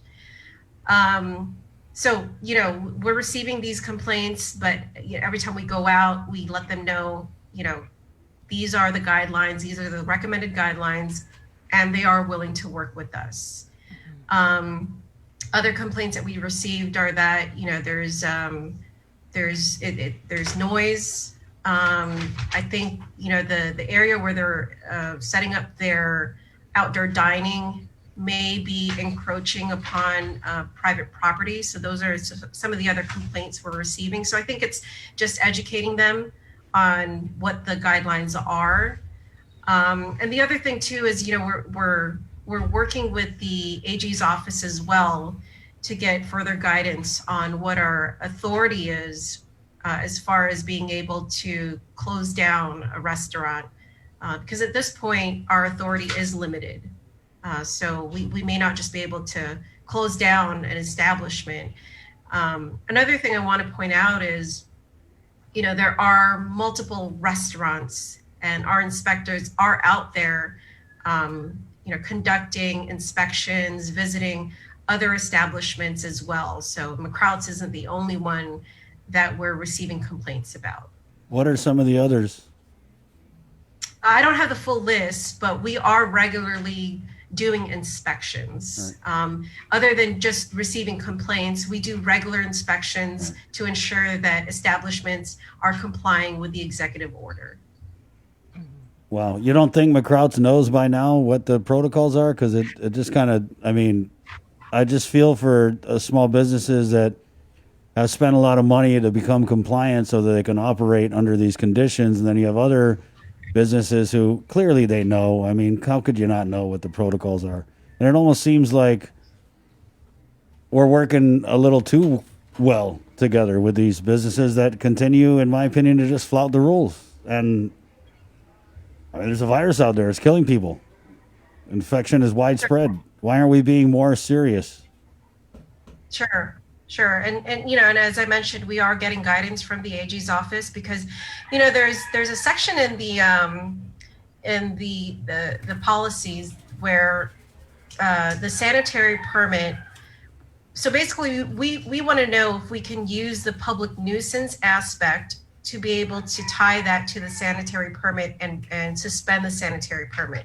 And that's specifically what we're asking the Attorney General's office. If we can use public nuisance as sort of so if we have the ability to say this public nuisance is if we're able to use that to suspend your sanitary permit. And we don't know yet at this point. We've used it in the past, but we want to ensure that we're able to do that at this point in the pandemic. As far as whether or not they know, we've admonished them multiple times. We've told them what the guidelines are. The guidelines have been published. When we first visited them, and even the second time we visited them, we told them that, you need to submit your organization-specific plans. This is what they are. We told them you need signage. You need to advise your patrons that they need to wear masks, social distance. Your tables need to be 6 feet apart, no more than 5 per table, no more than 5 chairs per table. But, there are repeat violations. So we would hope and we would think that they would understand what the guidelines are. But public health is there to guide them and to educate them. But we are working with the Attorney General's office and waiting for that guidance from them as well. So hopefully we can get that soon. Okay. I'm just wondering why the guidance wasn't requested before, like you would know, okay, this is what we can do, this is what we can't do. Yeah. Well, as I mentioned, we did have that policy. We did use that policy in the past. Right. But in light of the many challenges that we're facing, we want to be sure that what we're doing is the right course of action. So we don't want to make any mistakes or be, we've been taken to court multiple times. So we just want to make sure we're taking the right action. Okay, Janella. Okay. Thank you for your time. Thanks. And maybe Sure. I'll message you. Maybe we could get someone from environmental health on to kind of expand a little bit on the inspections and the hard work they're doing. Sure. Okay. I'll talk to my team and see if we can get somebody on for you. Thank you, All Janella. right. Take care. Grab some virtual empanada on your way out. Okay. Thank you very much. Right, okay. 9:09. Let's keep it in the KUAM News Zoom room where we have our Monday morning hospital update with hospital administrator Lillian Posadas, who it looks like she already had a couple virtual empanada. You're making my mouth watery. Yeah. It's a good scent to have in your mask. Lillian, light stuff aside, very, very sobering weekend at the Guam Memorial Hospital in terms of the COVID-19 virus and the battle that's raging there under your watch. So if you could, we just get right into it. Give us the latest numbers, census at the Guam Memorial Hospital. Sure. This morning, our census is at 59. Of the 59 individuals in the house, 11 of them are at the ICU level of care. And of the 11, 3 of them are on ventilator support. The others are on either high flow nasal cannula oxygen, supplemental oxygen, or either BiPAP or CPAP, just to augment what they need in terms of oxygenation into their system. And so, that's where we stand right now. We also have some individuals in the emergency room being seen and being evaluated. There are 6 of them who are COVID positive individuals. And so the doctors are trying to see to determine if they need to be admitted or can be released home to home isolation or to the ISOFAC. So there are 6 individuals in the emergency room. Lillian, did you hear there's a waiting list for the ISO facilities? Is that hampering at all you guys' ability to transfer patients from GMH to the ISOFAC, which is currently full, and they do have some dirty rooms that need to be cleaned. So they're in the process go ahead. Yeah, well, if anything, we do have the SIF. So, we have 6 individuals there right now. All in all, since we started moving and transferring patients to the SIF, there were about 25 total that have been moved over there.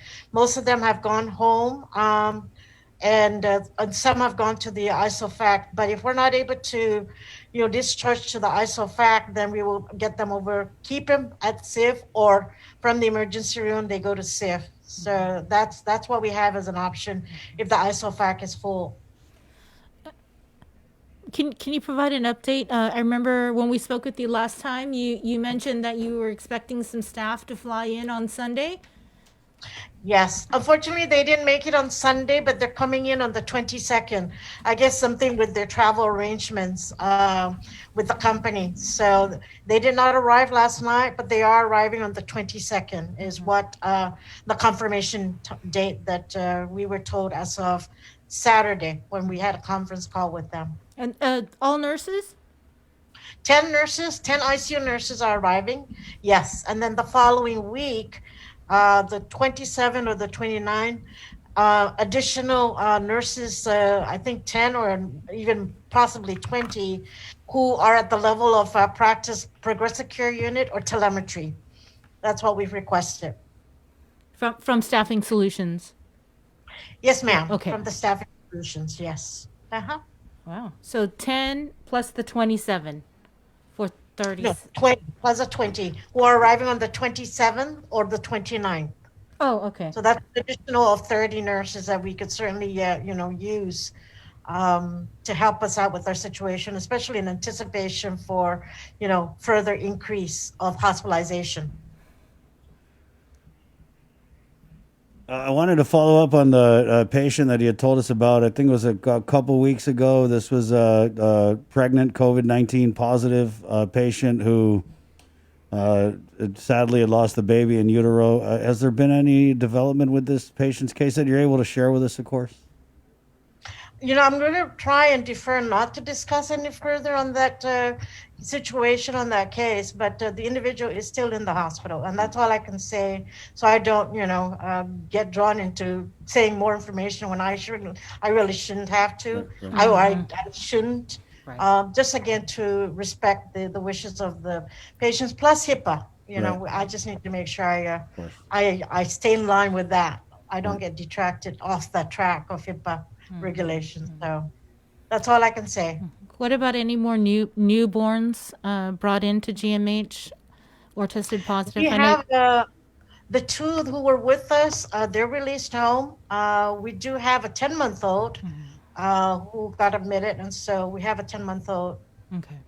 What are you hearing about the nature of the exposure of these infants to the virus? Are they getting it from the parents, or do you know? Well, we can't say. I mean, if the parents are positive, and so of course they have to take care of the infant, and they can't keep social distance with the infant.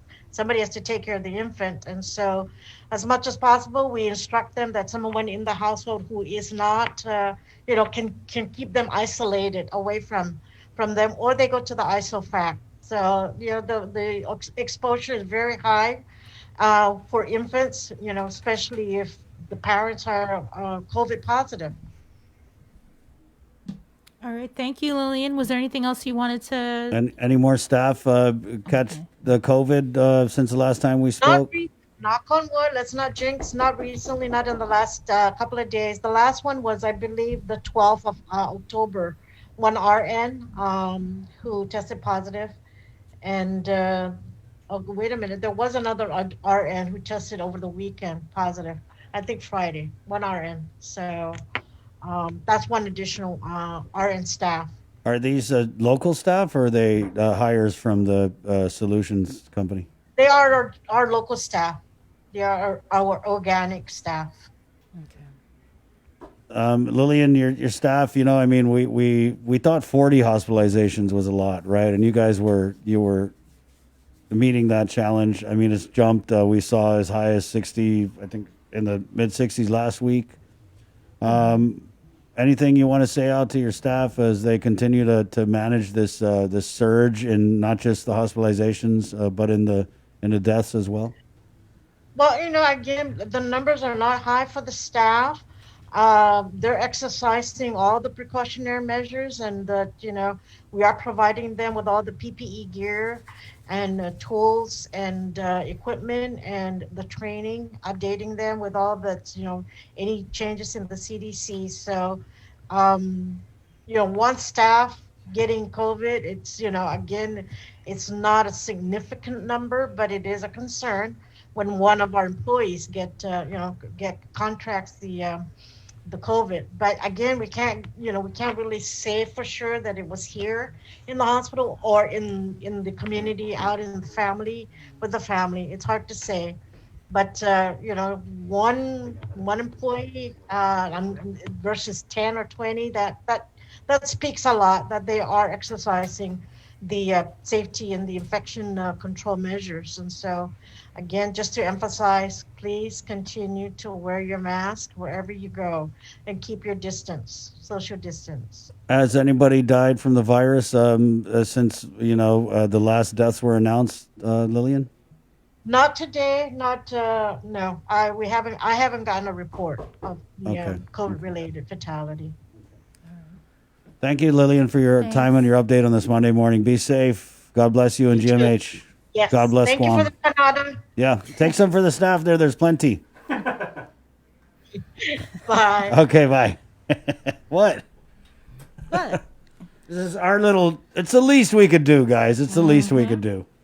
9:17, we'll take a short break, and we're coming back with KUAM News' Decision 2020 with your Board of Education candidates. Next on the link, it's The Breeze 93.9. Pepsi Guam Bottling, a local company.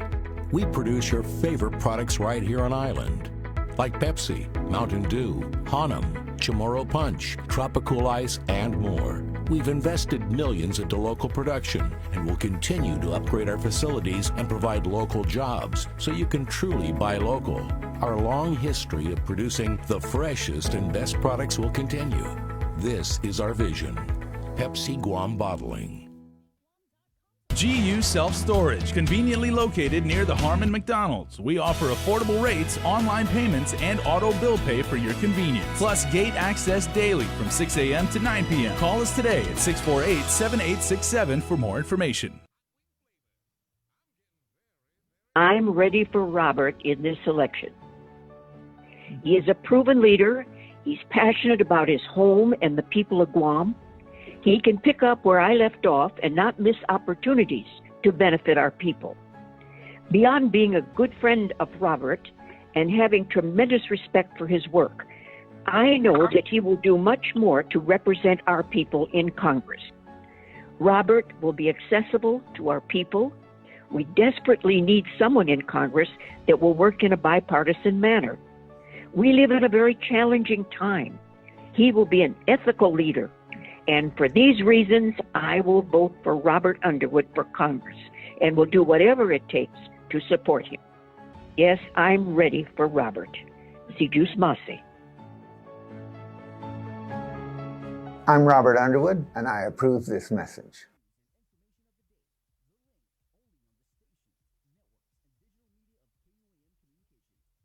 Kids medicine mayor research ne kisara chaurari sawal COVID-19. Me burin nageri warawat at si posopuero ne ferie petri semwen. Awaroru fito awen seri cots. Porporaive puet no poram nofiten. Terupom non ukukun ruwe seken. Terugeri soap me korik. Ikeseor soap me korik. Kewe hand sanitizer me wor orupesen arukornan. Terufiji ekeoreri me pise karavasra. Son atapa, kesapatapa, wan mesom, nawotireim, ikeapuren me fisemwe. Epetin maraom, me marawen atsigitsen faviri, pan marawatskits medicine. Epeti sawal, me amarawakits. Retit sikire poros, katogeri kakeri rugatewe, ikatawan, ewe website tphss.guam.gov/Japur. Translation is made possible by a grant from the U.S. Department of Interior, Office of Insular Affairs. I am the future. We are the future. The future leaders. Businesswoman. Please keep us in mind When you vote, Don't choose more of the same. John Ananich is unique and new. Focus on the mission of making our island safer. And securing our Future. I am the future. Vote for John Ananich. For Senator! Visit us at johnananich.com and follow us on Facebook and Instagram. I'm John Ananich, and I approve this message.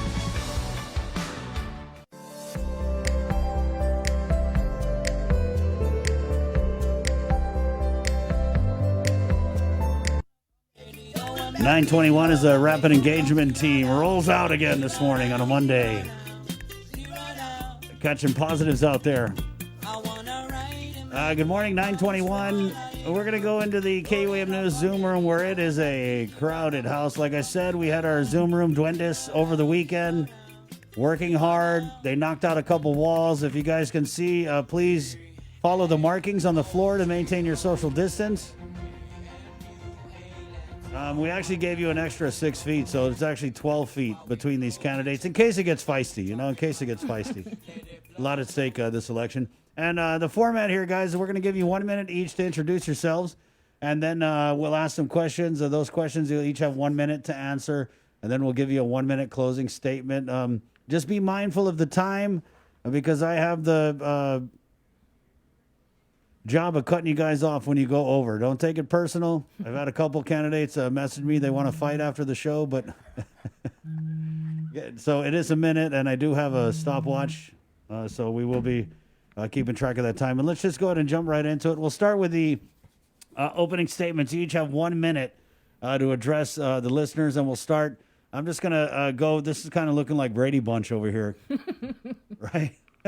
Who's old enough to remember Brady Bunch and the little squares? Yep. Okay, good.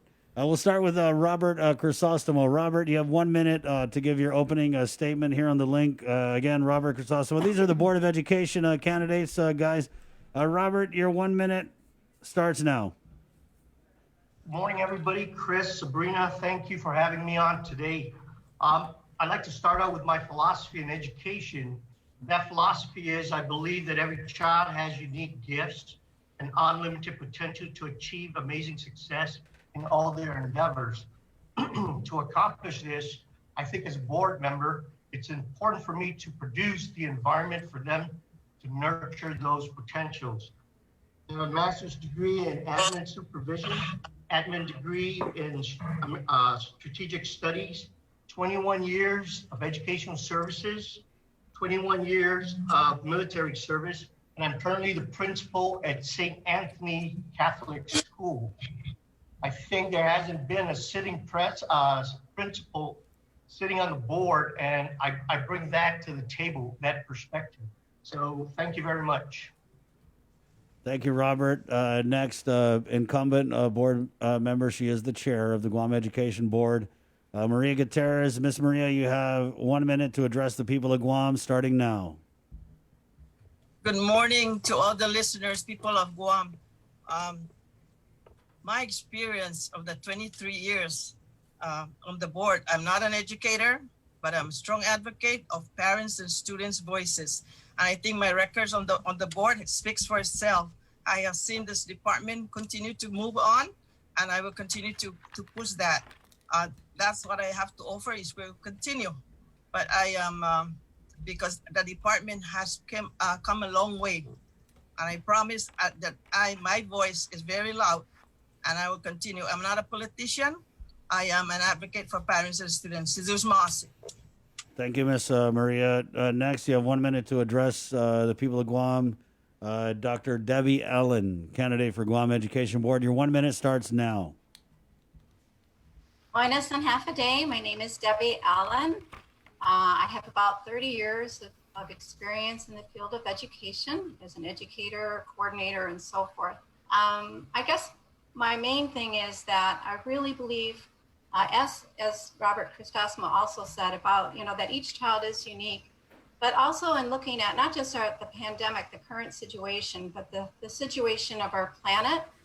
And I think we're at a point where we really need to look at how our education has not really, not just here in Guam, but has not in general prepared children to be observers, to be able to test out ideas, to be critical thinkers. And I think it's really important to connect learning to where they are and who they are, their own experiences, to help them progress not only academically, but emotionally and socially. Thank you very much for this opportunity.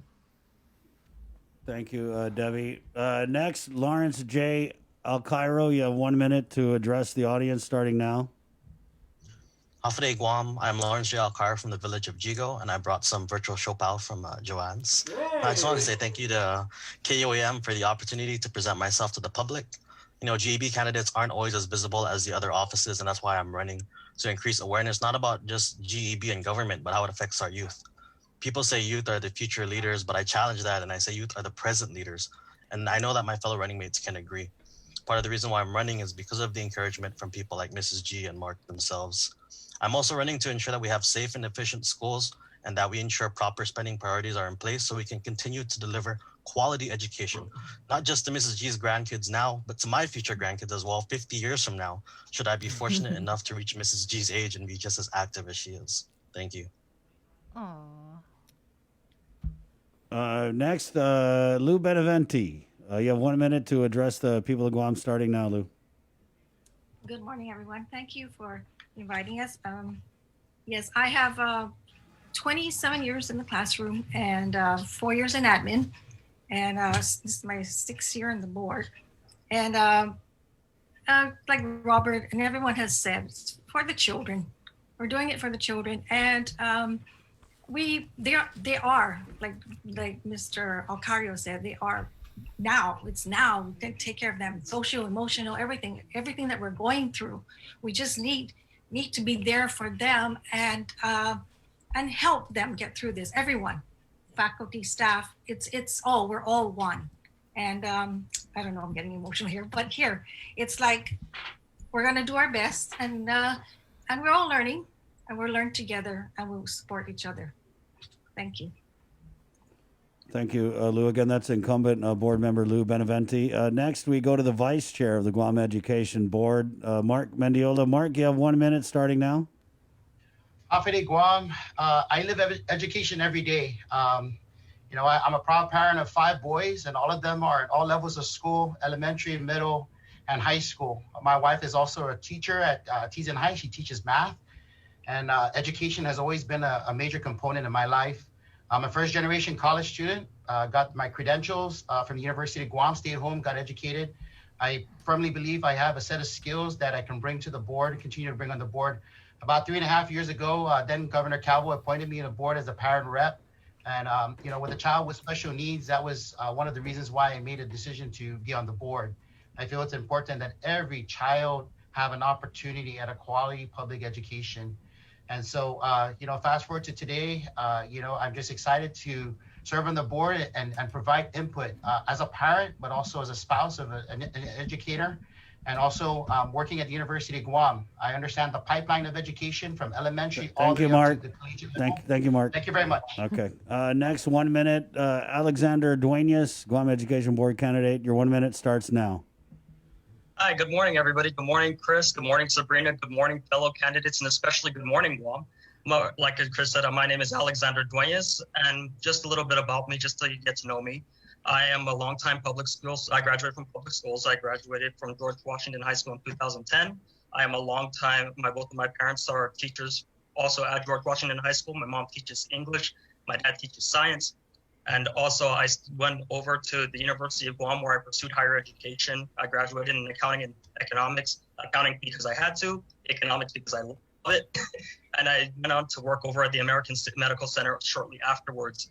Basically, what I want to do with if I am elected to the board is I want to provide more of a practical spin onto education. I want to introduce things such as financial literacy as well as technological literacy so the children are more diverse for the current workforce. Currently, these skills are not very addressed. I've spoken to many managers in both the private and public sectors. And Thank you, Alexander. Thank you. Thank you. Next, 1 minute, Dr. Mary Okada, Guam Education Board candidate. Mary, your 1 minute starts now. Thank you for this opportunity to provide some conversation about being a member of the Guam Education Board. I have been at the Guam Community College now as the president for 13 years. My husband David and I are both in education, he being at the University of Guam and me here at the college.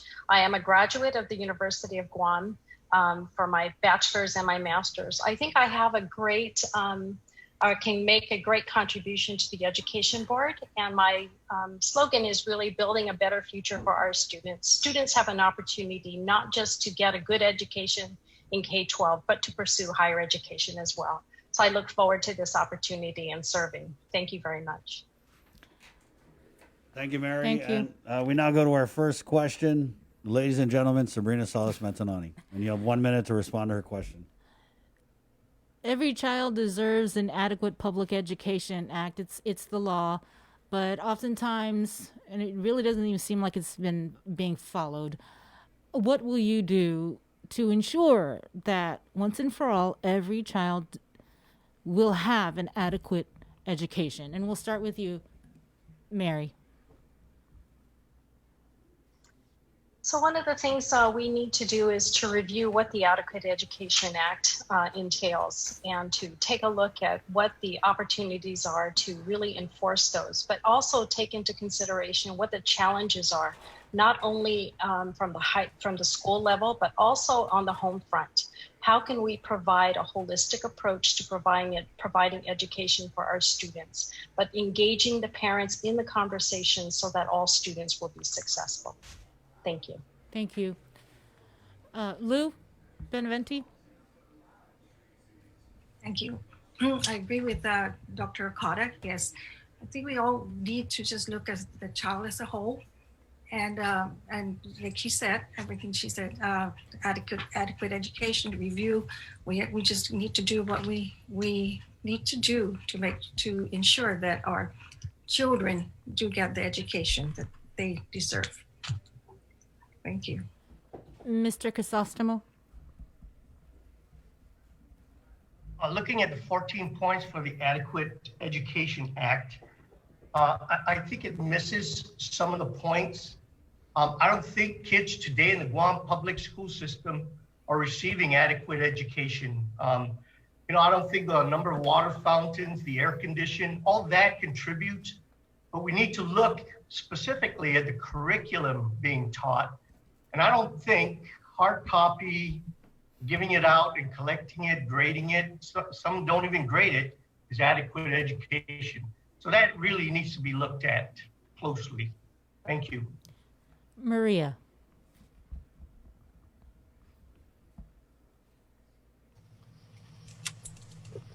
I think that our teachers and our management team are providing the best education under the 14 points. But let's remember that the 14 points also, it has to do with the funding of the Department of Education. And I will stand behind our teachers and the superintendent that they're providing the best for our kids. The legislature has to give us the funding in order to provide much better, because our teachers are the lowest paid in the nation. And that's why it's hard to find really good. The teachers are good, but they're leaving us to go to the DEA because of the funding. But I will stand behind that. The Department of Education is providing the best education for our public school students. Thank you. Alexander? Hi. So basically, the way I look at the 14 points of education, these are the basic human rights of education. That basically, in order for just to be able to be comfortable within a normal learning environment in the 21st century, these are the things that need to be done. And I think that there is money there. I think that can be, like, although they said there is financing, in my experience as a finance professional, I think that there are ways that there can be money that can be dug up and it could be found so we can better be able to fulfill the 14 points and to address those 14 points. Because, like I said, those are just the points to be able to have a conducive working environment, a conducive learning environment in today's day and age. Thank you. Thank you. Lawrence? I have to agree with what Dr. Okada said about evaluating what those standards are, because every year things change, and every time they change, we need to be up to speed.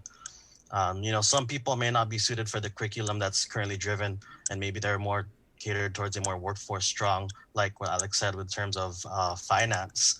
Right now I'm currently working with Dr. Okada on a federal grant to help recent high school graduates get a first year of college free in the hospitality industry, and maybe that's what we need to be pushing more in the schools. But we'll only know if we keep doing constant evaluation. We also need to cater our curriculum towards our region to get them more interested, because education does start at home. Deputy Sanchez is creating a local social studies book, which will hopefully not just be more region-centric, but will also allow us to save some money by sourcing it locally. And lastly, we need to fight for our budget with the Guam legislature. Like my colleagues on the board will say, we've lost so much money over the years because of so many other reasons, but that shouldn't be a reason. Thank you, Lawrence. Education should come first. Thank you, Lawrence. Thank you. Dr. Ellen. Fidane, thank you for the question. I think really some of it also goes back to how we define education. Are we basing that on kind of a Western definition of education? Or are we basing it on what we feel is important for our children to evolve and become community members who are able to address and observe and think about the things that need to be done in our community and throughout the world? I also think it's important to look at, yes, the different needs of our students, but I think that we can do this, and most educators do as best as they can. I don't always think it's, I'll disagree just a little bit in terms of the finances, because I think it's more about the commitment of the community, not just the school community, but the larger community and the family. I've seen communities on small little islands, and they are able to. Thank you, Deborah. Yes, thank you.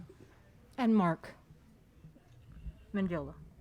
14 points, it was a unique environment back in the day when this was created. It was basically the legislature putting a set of eyes on the finances of the Department of Education. That's how our budget's crafted. We take the resources and the money and we put it into certified teachers, certified administrators, counselors, and the safety of our schools. Obviously, the environment has changed now where we're dealing with the pandemic and the resources are scarce. So the challenge really is like Mr. Alcaro mentioned, is advocacy. We have to advocate with the legislature. The pie is smaller than what it was back in the day, but we have to cut it and determine. And as a board, we need to basically determine what are our top priorities in terms of funding. For us in the past, has been curriculum, facilities, and safety. Those are the three issues that we basically channeled our resources to. We try to put all the money into hiring certified teachers, ensuring that our classrooms are filled with certified educators. I agree there's a lot of room for improvement, but that's the dilemma that we're faced with as board members. We need to come together. We got a good cross-section of people running for the board. And I think when we get together, we put our minds around it, I think we'll solve it. Thank you very much. Thank you. That everybody? Okay. Next question. In 1 week, Department of Defense schools will go back to face-to-face learning. Guam Department of Education Superintendent John Fernandez says a similar move may not be happening with our public schools until January. Do you support that decision?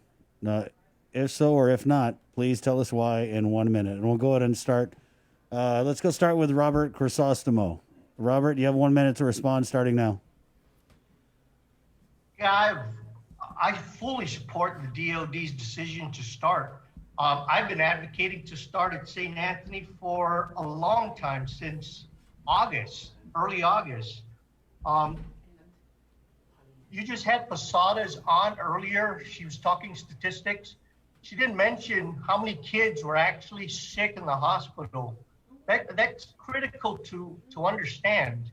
And maybe that should be explored a little more. If kids aren't being affected, send them to school. There's no reason why they shouldn't be in school. The science supports it. Thank you. Thank you, Robert. Mrs. G, 1 minute to respond starting now. Well, for us in the Department of Education, the request of the superintendent and his management team that the board has endorsed. We have parents, we have teachers that are still hesitant to go back to the face-to-face in classroom. And we respect that because they have a voice in the decision that we make, and even the students. So that is why we are not opening until we feel everything is ready with our school. Thank you, Mrs. G. Deborah, you have 1 minute starting now. Today, yeah, my daughter and I talk about this question all the time, and also as an assistant professor at the college, we talk about this as well. I think our safety is important, and we know that there's safety on a lot of different levels in terms of emotional, mental, social as well. But I think that when we put the risk of our educators and their family members, I think that we really need to consider that, and we can look at other ways that we can help to provide learning opportunities, not necessarily textbook worksheets kind of a thing, but learning opportunities for our children. And then I think there should be a way to offer other kind of social and emotional support. We could do that possibly through some kind of programs. But I think we just need to look at it in terms of keeping everybody safe right now. That's really important. Thank you. Thank you. Lawrence, 1 minute. I can't speak for Department of Defense and private schools, but as a science major educated at GCC and UOG, of course, I support GDOE's decision not to open yet, because that's what the data and the science backs up. You know, we have positives popping up all over the place, and you know, the superintendent himself, he's staying up until midnight creating these charts with guidance from the CDC about whether or not it's safe to open schools. And the data clearly shows that right now we're at a higher risk than we were 8 weeks ago, when we decided to open the schools up originally in August. You know, just because we're not opening schools doesn't mean we can't focus on education. Right now, we should really be focusing on the technology that we can use. And, you know, before the whole COVID thing happened, you know, GDOE was moving towards technology, and everyone had emails and stuff like that. And unfortunately, the virus has caused us to rapidly accelerate. But, you know, in due time, it would have happened. And as long as we can focus on the students, regardless of whether schools are open or not, as long as students come first, we'll be able to provide. Thank you. Lou Beneventi, 1 minute to respond, starting now. All right. Yes. I agree that not opening face-to-face right now. I mean, we voted on that and giving the superintendent the authority. But, you know, in the beginning, it's curriculum. Before now, it's safety first. I mean, you have a kid, if you have a kid's getting sick and hospitalized, so what good is that? What are they going to learn? And what if something more drastic happens to that? Am I going to be responsible for authorizing the school to be open? And, you know, technology, learning, we're all learning. Kids are learning. We as adults are learning. And also, maybe this is a way for, you know, they say technology is the future. So maybe this is a pathway, but it's not a good, I mean, it's not, you know, the virus bringing this and opening up our eyes that there are other ways. And we just have to do what we need to do. But safety first for our children and our employees. Thank you. Thank you. I heard you. Mark Mendiola, 1 minute to respond now. Yeah, like I mentioned earlier, you know, we live this every day in my household. I have 5 kids in the public school system. So just actually today, well, 4 kids. One I actually have to drop they open his daycare. It's very stressful. It's very trying times for all of us. But, you know, we supported the superintendent's recommendation. You know, when you have 30,000 employees and about 30,000 kids and about 4,000 employees, you know, there's a lot of factors that go into that. I can say that this board, though, has sought out the input of all the stakeholders, and it was a deliberate way in how we came up with that decision. And when the superintendent came up with the data and the science about where we at with the CDC, Mr. Carl mentioned that, you know, it was pretty much, we got to err on the side of caution here. And we'll just navigate through this. And if we have to do a step-by-step process and reopening, absolutely. But it's going to be everybody that's going to be involved in this process. It's just not going to be one person doing that. So with that, you know, I do not support the opening of schools at this time. And with that amount of people, I just want to be able to transition once we start to go back to some sense of normalcy. Thank you, Mark. Alexander Duenas, 1 minute to respond, starting now. Like with the other board members, I don't agree with opening face-to-face learning currently right now, because given the conditions, things are beginning to get worse and worse. And right now, we're not even completely done with the stuff yet. I mean, right now we've gone from double-digit increases to triple-digit increases in COVID positive cases. It's right now, we are entering the flu season, which means that things are going to be even crazier. If the objective is to spread coronavirus, then absolutely open up the schools. That's the way we're going to do it. However, if we really want to keep people safe, the teachers, the children, parents, your community, everybody, we need to make sure that if we have the authority to make sure that people cannot catch this virus and end up in the ER and eventually die, I would say it's a no-brainer. We have to do it. We have to keep these schools closed until it is safe, until the experts say it's okay to open. Thank you, again. Alexander. Dr. Mario Cotto, 1 minute to respond, starting now. I think there's an opportunity for us to take a holistic approach as to how we can safely maneuver and go back into the classroom. I'm not saying that we should go on a full-on approach and open all the schools at the same time, but I think we should consider some mitigation so that certain classes can begin, and we can pilot this so that we can identify how we can safely bring the students back. I don't want to say 30,000 students and 4,000 employees should come back all at one time, but I think there's an opportunity for us to administer a phased-in approach so that teaching and learning can begin safely. Thank you. Bree? Yes. If elected or re-elected, what policy or policies do you feel should be changed, or do you plan on introducing? And we'll start with you, Lawrence. So one of the things that I want to focus on is really teaching our kids more about Guam and the region. Like I said earlier, I was talking to Deputy Joe Sanchez about the UOG Press developing social studies books for GDOE, and I really want to see the same, especially in the science curriculum. Prior to the pandemic, GDOE partnered with NIHI, and they also partnered with PBS Guam during the pandemic to develop PBS University, which wasn't necessarily an easy task for teachers, but they got it done. When I first got into the Guam State Clearinghouse, one of the first grants I applied for was nearly $500,000 for PBS Guam to upgrade their equipment. So I know they have a lot of issues, but because we're able to secure that, we're able to secure more resources for students, and that's what we need to do. We have so much local talent here that we need to foster and encourage, and we can only grow it by working collaboratively with other government agencies and nonprofits as well. Thank you. Thank you. Mark? Yeah, Hafidi, working both in the public and private sector, it's trying to bridge those gaps to kind of get the resources together for our students, and just focusing on, just providing quality education in the class and translating that. It's always going to, right now in our government, man, we're very stressed out in terms of our financial resources and how we put that all together. So, we don't, just moving forward, we just need to figure out how we can maximize the resources and ensure that the leadership of the department has the resources to carry out its mission. Dr. Ellen? Thank you. What a great question. So mainly what I'm looking at are a couple of things. We talk about this pandemic, and I know Dr. Okada mentioned the word opportunity. And if you go back to the meaning of chaos, it's about danger and opportunity. And I think we have the opportunity to look at some changes, such as was already previously talked about, localizing our education.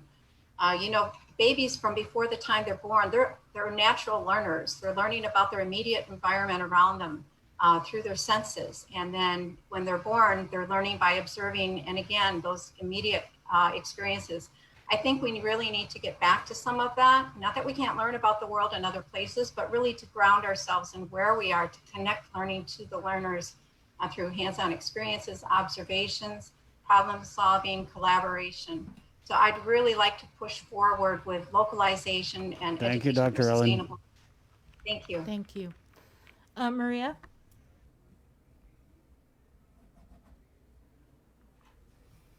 As far as what policy will I introduce? There's a lot of policies in the books. Working with the superintendent and his management team, teachers, parents, and all DOE employees to look at the policies that as they go on and what should we continue. And as the board is a policy, not operational. So I will continue to work with the superintendent because there are policies that we have already, my colleagues have been involved, and we will continue that. And yes, we go out for, seek for better of how we can improve our policy. But that's, I will just continue to support because we have those policies. We have the immersion, we have the STEM, we have everything. So coming into the board, for the rest, I think they need to really look at what is in our policies. Thank you, Mrs. G. Thank you. Alexander? Hi, so what I would really leads to one of my platforms. What I'd like to introduce is the technological literacy. As I've said before, I've spoken to many managers within the government as well as many managers and executives within the private sector. And the primary concern is usually the same. Although the kids are academically adequate, and although I know that test scores may indicate otherwise, but that is due to a host of other factors that are not easily identifiable. The concern is that these kids are coming out and they're not technically sound for the current workforce the way that it stands. What I mean is more that they're not comfortable with interfacing with computers. They're not comfortable with programs such as Microsoft Word, Excel, PowerPoint, Publisher. These skills are essential in today's work environment. They create more skills for better working opportunities, better money-making opportunities, and at higher wages. And I think that that's what's really important. That's what I would introduce. Thank you. Thank you. Lou? Yes. We do, like Mrs. Secretary said, we have our policies, and we have to we're updating our policies at the recommendation of the superintendent and his team. We also have, we just did the NIHI, Compedia. We are going back. We're getting more local resources into our classroom. And we did just recently approve technology manual, or yes, and we just recently did that like just last year. And with anything, we would listen to what's happening outside and bring the policy in, but we also need to listen to our stakeholders to see what is needed or what they would want us to support them, how we to support them. Thank you. Thank you. Dr. Okada? There are two areas that I'd like to focus on. The first one is expanding the dual credit opportunities that students in high school can garner college credit both at the community college or at the University of Guam. This would be in the form of establishing an early middle college earlier in the pipeline as opposed to in specific trade areas. The second area that I'd like to take a look at is to in providing life skills for students, whether it be updating them on technology or just the regular skills of, because we're seeing it now where students are at home. And so how do you show them what they can do at home, whether it be sustainability in terms of creating their own gardens or just things like cooking or doing laundry. So these are life skills that are very important, balancing a checkbook. And so these are areas that I'd like to take a look at. And Mr. Crisostomo. Yes, I think there are a lot of policies. So two things I'd like to look at.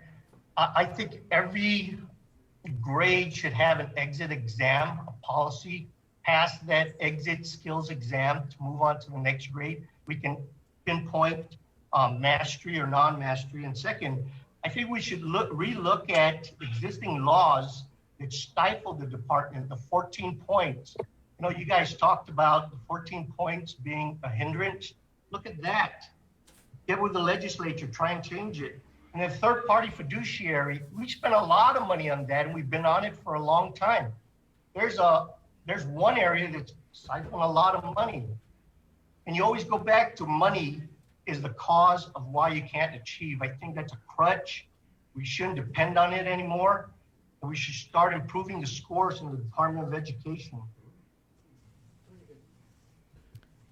Thank you. Thank you. Is that everybody? Yes, it is. Okay. The last couple of years has been, in my opinion, a little rough on our public school system. It almost seems like the administration is more inclined to help the charter schools and private schools ahead of our public schools, which constitute the largest student body population on this island. That being said, when I look out at the lay of the land of the people who are running for the Guam Education Board, I see someone who works at Adelup. I see the chairwoman of the Governor's Transition Committee. I see a private school principal. So how would you guarantee to the people of Guam that if elected, or even in some cases re-elected to the Guam Education Board, that your number one priority will not be to politicians in power, but will be to the public school students of Guam? And we'll go ahead and start with you, Lawrence. You have 1 minute to respond, starting now. Thank you for the question. You know, the way that you can hold us accountable is to reach out to us personally and ask us these questions. Ask us what our solutions are, and ask us and tell us what you think about the job that we're doing. The GDOE board has a public input section, and unfortunately, although I do watch the meetings before I was a board member, I hardly see people come in and give public input for whatever reason, especially now that there's Zoom meetings. It should be a lot easier for people to be accessible. And so in order to make myself accountable, I'm making myself accessible. I'm going out there, I'm talking to people, I'm putting myself on social media. I'm making sure that people not just hear my platform, but that I take their ideas into consideration, because I would be a fool to think that one person, whoever that person is, has all the answers, because really our stakeholders, our students are the people that are experiencing it the most. And by bringing them into the equation, we'll be able to create a better system of education for everyone. Thank you, Lawrence. Robert, 1 minute to respond starting now. Yes, I'm not a politician. I'll admit that up front. It's amazing that I even ask people to vote for me. I can do the job. I've got the experience. I bring integrity. I bring knowledge, and I can guarantee you results. I don't think the current situation right now with the pandemic is helping, but we can get around it. At St. Anthony, we're delivering quality education. I could say quality because my students are on 7 hours a day. Sabrina can attest to that. And I think parents think we do too much. And that's what I want. I want parents to say you're doing too much. I don't want to cry on your show to say you're not doing enough. That's the problem. Thank you, Robert. Dr. Mary Okada, 1 minute to respond starting now. I think the success of the Guam education is something that we should all aim towards. This is not about whether you're in public sector or private sector. This is about being responsible to the educational needs and addressing the educational needs of our community. We all have a stake in this, whether the students come here to higher education, whether students get employed or join the military, we are responsible for their success. And I think with the collective voices that we have, we can all contribute to that success. So I wouldn't divide as to where people or where they represent. I would embrace all the different ideas that folks have to include the charter schools and the private schools and the Catholic schools in this conversation. Thank you. Alexander Duenas, 1 minute to respond starting now. Hi, so with me, I am fully for the Department of Education. Both of my parents are longtime teachers. They've been in the system for decades. I have been a public school child. I've seen the turmoil. I've embraced it. I've lived it. I've experienced it. I grew up with it. My interest in terms of if I'm elected to this position is to advocate for the Department of Education. Outside interests, I don't have any that I'm aware of currently, but I can just assure that I have a vested interest within DOE. My youngest brother is in George Washington High School. I am 100% DOE, and that is pretty much it. Thank you, Alexander. Mark Mendiola, 1 minute to respond starting now. My loyalties lie with the children. When I first got appointed to the board, I got grilled by the legislature. They asked me, am I going to be a Tentagu? Am I going to be on the bidding of Governor Calvo? I can honestly say I just said, I stick to my principles, and what evidence and facts are before me, I'll make that decision. And if it's contrary to what the leadership has, then I'll go where I need to go. But I gotta maintain, the integrity of the Department of Education, and I've done that. We've gone to the legislature, even when they call us before the legislature and we take a hard position. Some of them don't like it, but at the end of the day, we have to say it, and we've been saying it, and we've been advocating. And like I said, my loyalties lie with the children. Whatever is before me, the decision, how I come up with that decision is based on what is put before me, the facts as I see it, and I will make a decision based on that. Thank you. Thank you, Mark. Lou Beneventi, 1 minute to respond starting now. Yes, just like Mr. Mendiola, it's for the children. I advocate for the children. And well, what I was thinking is that whether charter school, private school, yes, Department of Education is number one, but we also have to think that public school, charter schools, they are children too. So, you know, we work as ones, we work together, but of course, public school would be, because I'm elected or into the Guam Department of Education, but on like everyone else, product of public school, I have 23 grandchildren and all that, all from public school. And it's like, what my focus will be on the public school students, what is needed. But in my heart too, all children are children. Thank you. Thank you, Lou. Dr. Ellen, 1 minute to respond starting now. Thank you. So, you know, I first came to Guam in 1993. It was a few days after the big earthquake. Probably most of you all remember that. And my youngest daughter and I came. So I taught here for a couple of years, and I know I was thinking it was going to be like villages, you know. It wasn't, but I learned so much in those 2 years.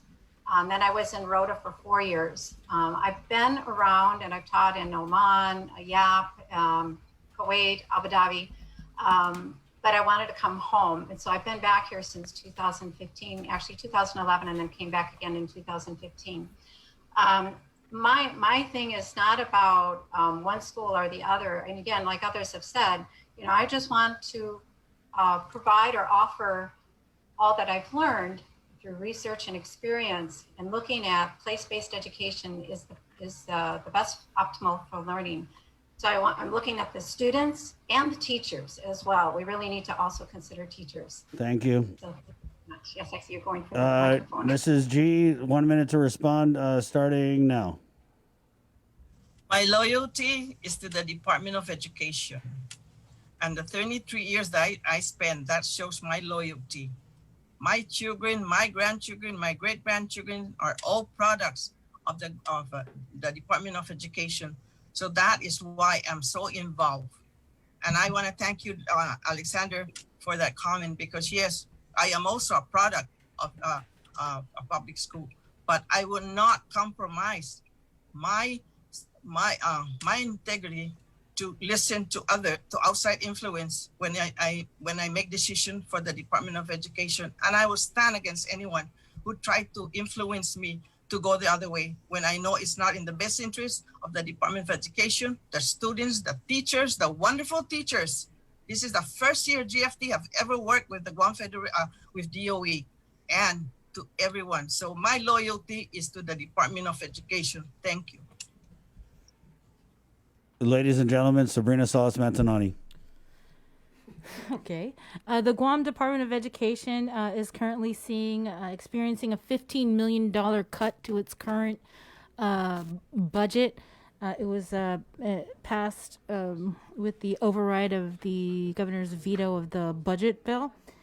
And the superintendent is currently, as I understand, working on a plan on how they're going to survive this $15 million budget cut.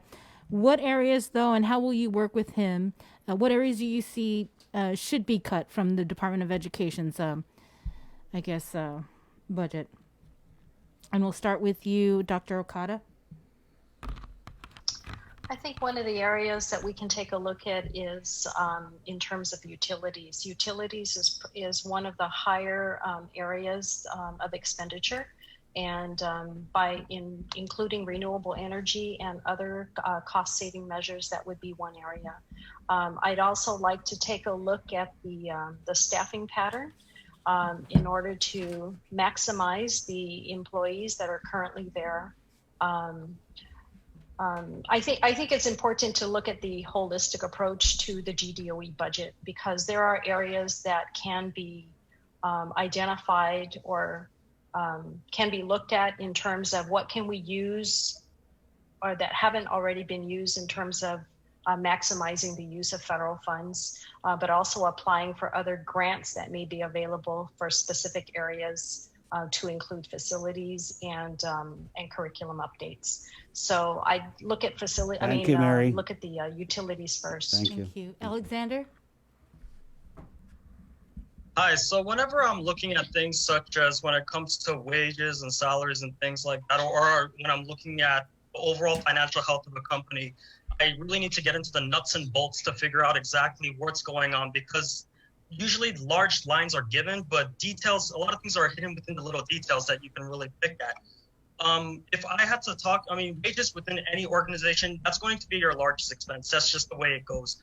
I am not an advocate for laying people off just because that has a domino effect on any economy. So that's just wrong. I'm more of an advocate for seeing what positions are essential, which ones absolutely need to be filled, which ones don't need to be filled, and then let people go through attrition. Basically, when they retire or when they leave, just don't refill the position.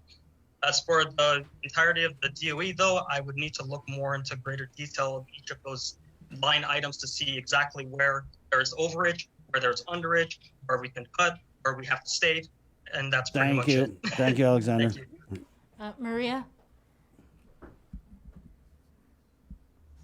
You know, with the budget cut, and we went to work sessions after work session, trying to find to do our spending priorities. And with this is where this 14-point comes in.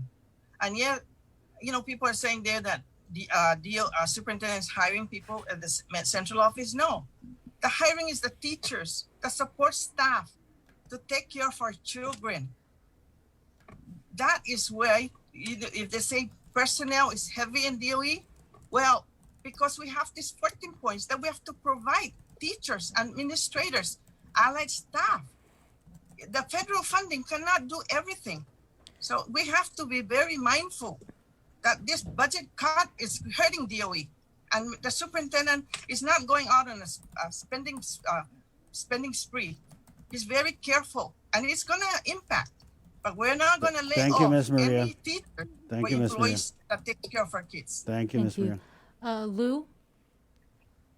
Yes, hi. Yes, I agree with Dr. Carter. Yeah, that's always been the utilities, and I think a bill of law is in place right now, but was held back because of this pandemic for renewable energy and all that. But we have, like Mrs. G has says, the spending that we've met and bet over the budget with Mr. Mark Mendiola being the chair of budget, and it's like scratching our head, like, what are we going to cut? What is the superintendent going to cut? But priority is the classroom, of course.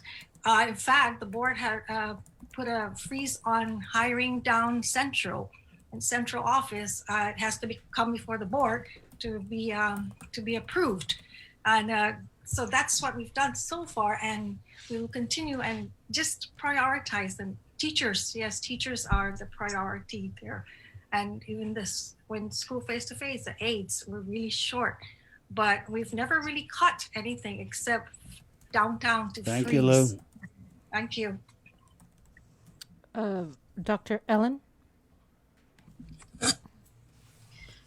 So yes, I agree also with Dr. Okada in terms of utilities and looking at ways that we can be a little bit more sustainable and using a more kind of a sustainable approach. You know, a lot of the buildings are old. I've walked in some and it just reeks of mold, and they're old AC units and things like that. But how can we do it in different ways? How could we open up our classrooms so kids can be more outdoors even, right?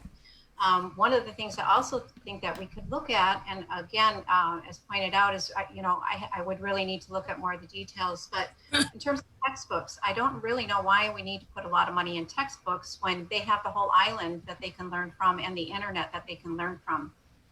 Textbook companies love it when we say we need more textbooks because it puts money in their pockets, right? And when you talk about staff, it's interesting. I teach Intro to Teaching course, and one of the things we look at are the ratios. And if you look at all of the teachers and the staff, the aides and everything, it's about a 9-to-1, 11-to-1 at the highest. Thank you, Deborah. Thank you. Students. So Thank you. looking at that. Thank you. Sorry. Lawrence? You know, for the budget, the biggest is always going to be personnel, right? But I don't think that we should be cutting personnel for various reasons that my fellow candidates also laid out. I also think we need to be paying them more. You know, we need to recruit better teachers so that we can have more efficient classrooms. And we also need to be spending money on maintenance workers because our schools are falling apart. And if we don't have enough maintenance workers to keep them together, how are we going to provide a proper education? But I will answer your question when I say that I think we need to cut on utilities We need to make sure that we move towards renewable. But I also want to echo what Dr. Ellen said with focusing on the region in terms of education. Deputy Sanchez is working on the local curriculum for social studies books. Why are we buying books about Washington, D.C. when we don't even know where Tarzan Falls is, you know? We need to teach our kids about Guam, about the region, not fall and spring, but Fanyamnakan, Fanuchanan. You know, shout out to UOG and Dr. Unwood for that. But we need to focus on our region. Thank you. Mark? You know, the Department of Education, I'm the chair of the Budget and Finance Committee. We absorbed millions of dollars in cuts from the legislature since 2018, $30 million to be exact. You talk about renewable energy, we've tried. We continue to put, there are pilot programs right now in 4 different schools with partnership with GPA to help reduce the cost. We also invested some money on leak detection for our water problems that we had in the South. We have leak detection equipment now, so we can conserve and look at the issues with the old dilapidated schools, like some folks mentioned. You know, one of the things that we need to do is get out of high risk. That is about $27 million since we've come on board. Since I've been on this board, we put about 2 years and we work January. Hopefully we got good news. We're going to be out of that. That will put $2.5 million back into the school system. In addition to that, we also got to look at, advocating at the legislature and making sure that they streamline appropriations to the Department of Education. They cannot say we're going to give us money from this pot and then don't give it to us. You know, those are the things, and we got to let the community know that's what they're doing to us. And we will prioritize based on that. Thank you, Mark. So, Thank you. Thank you. And Mr. Crisostomo. I don't think anybody would disagree that the classroom is everything we need to protect what goes on between the teacher and student. My colleagues have been talking about money, going after the money. I think we should look at it the other way. You raise the test scores of these students. The government, the legislature will not cut your budget if you are producing high scoring test scores on the Act Aspire. Everything would trickle down, but you got to look at your personnel. You can't have a $15 million shortfall and not cut something. You can't keep adding. That's crazy. You got to start cutting, make the hard decisions, and go after it. I think you're personally, I think you're too big in personnel.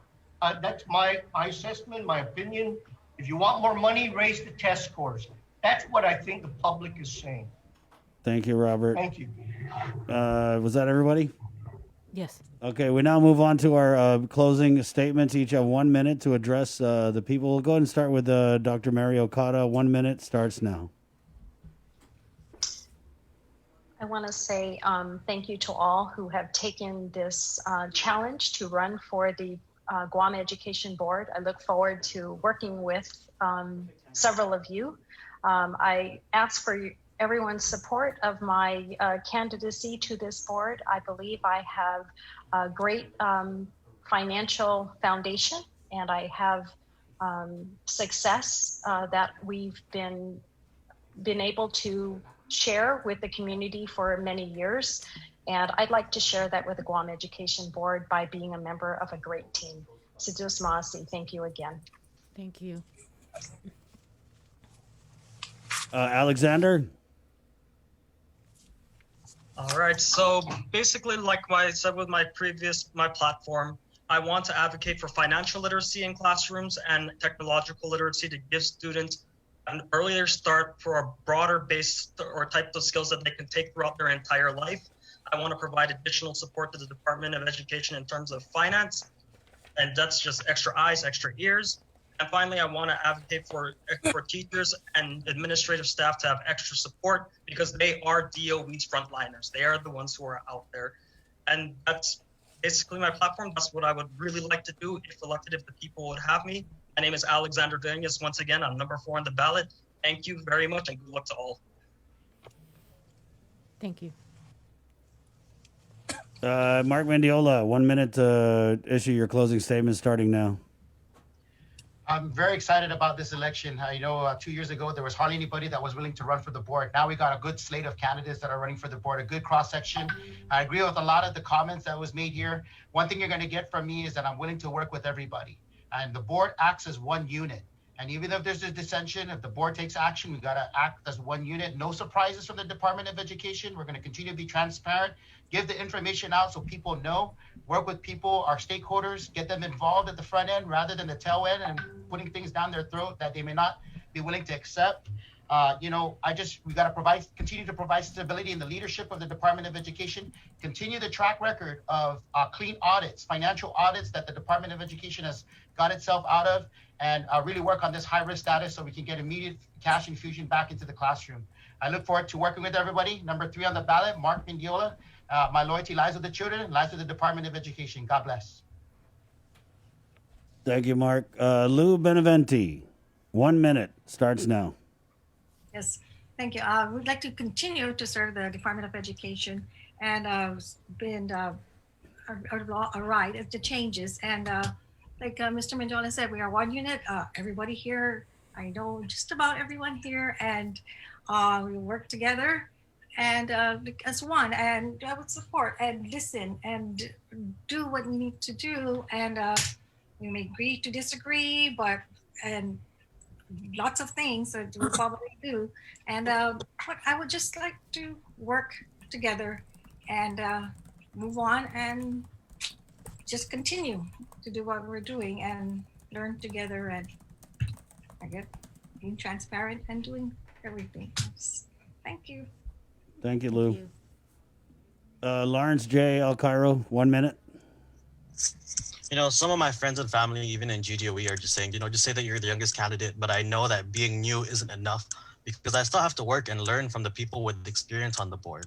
I think more importantly, I have the knowledge and experience to advocate for a better holistic education system for Guam. I'm a former representative to the Island-wide Board of Governing Students and Speaker of the Youth Congress. I've worked in the legislature, most recently with Vice Speaker Nelson, who has oversight over education. And now I'm a grant specialist, securing millions in federal grants for education agencies like PBS Guam and Guam Public Libraries. I recently retweeted that, try not to fault anyone who is trying to do good, if that sounds familiar. But, I know all of us here are running with good intentions because you have to be if you're willing to serve on GEB. So please give everyone here a consideration. I humbly ask that you vote for me, Lawrence J. El Cairo, for Guam Education Board. Start off strong and vote number 1 to make sure that everyone counts. Thank you very much. Thank you, Lawrence. Dr. Debbie Ellen, 1 minute closing statement starts now. Thank you. My whole focus is that if we want our youth to understand and appreciate and respect our island communities and our cultural diversity throughout our region, we should do our utmost to provide learning opportunities which incorporate the knowledge of our islands, our cultures, values, and languages into their learning experiences. And if we want our youth to gain experience in life skills, such as to observe, examine, explore, collaborate, learn from failure, and to solve current and future issues, whether environmental, social, or economic, they need opportunities to practice these skills in their education, and we need to connect learning to their lives. David Sobel said, if we want children to flourish, to become truly empowered, let us allow them to love the earth before we ask them to save it. I humbly ask for your support, number 5 on the ballot, and I would look forward to working toward creating a better learning environment for our children, not based on federal funds, but based on our community. Thank you. Thank you. Robert Crisostomo, 1 minute starts now. Thank you. Thank you, everybody. I'm not a politician. I just want to do the best job possible to increase the skills, the knowledge of our students so that they, in turn, can take care of people like myself who are getting older.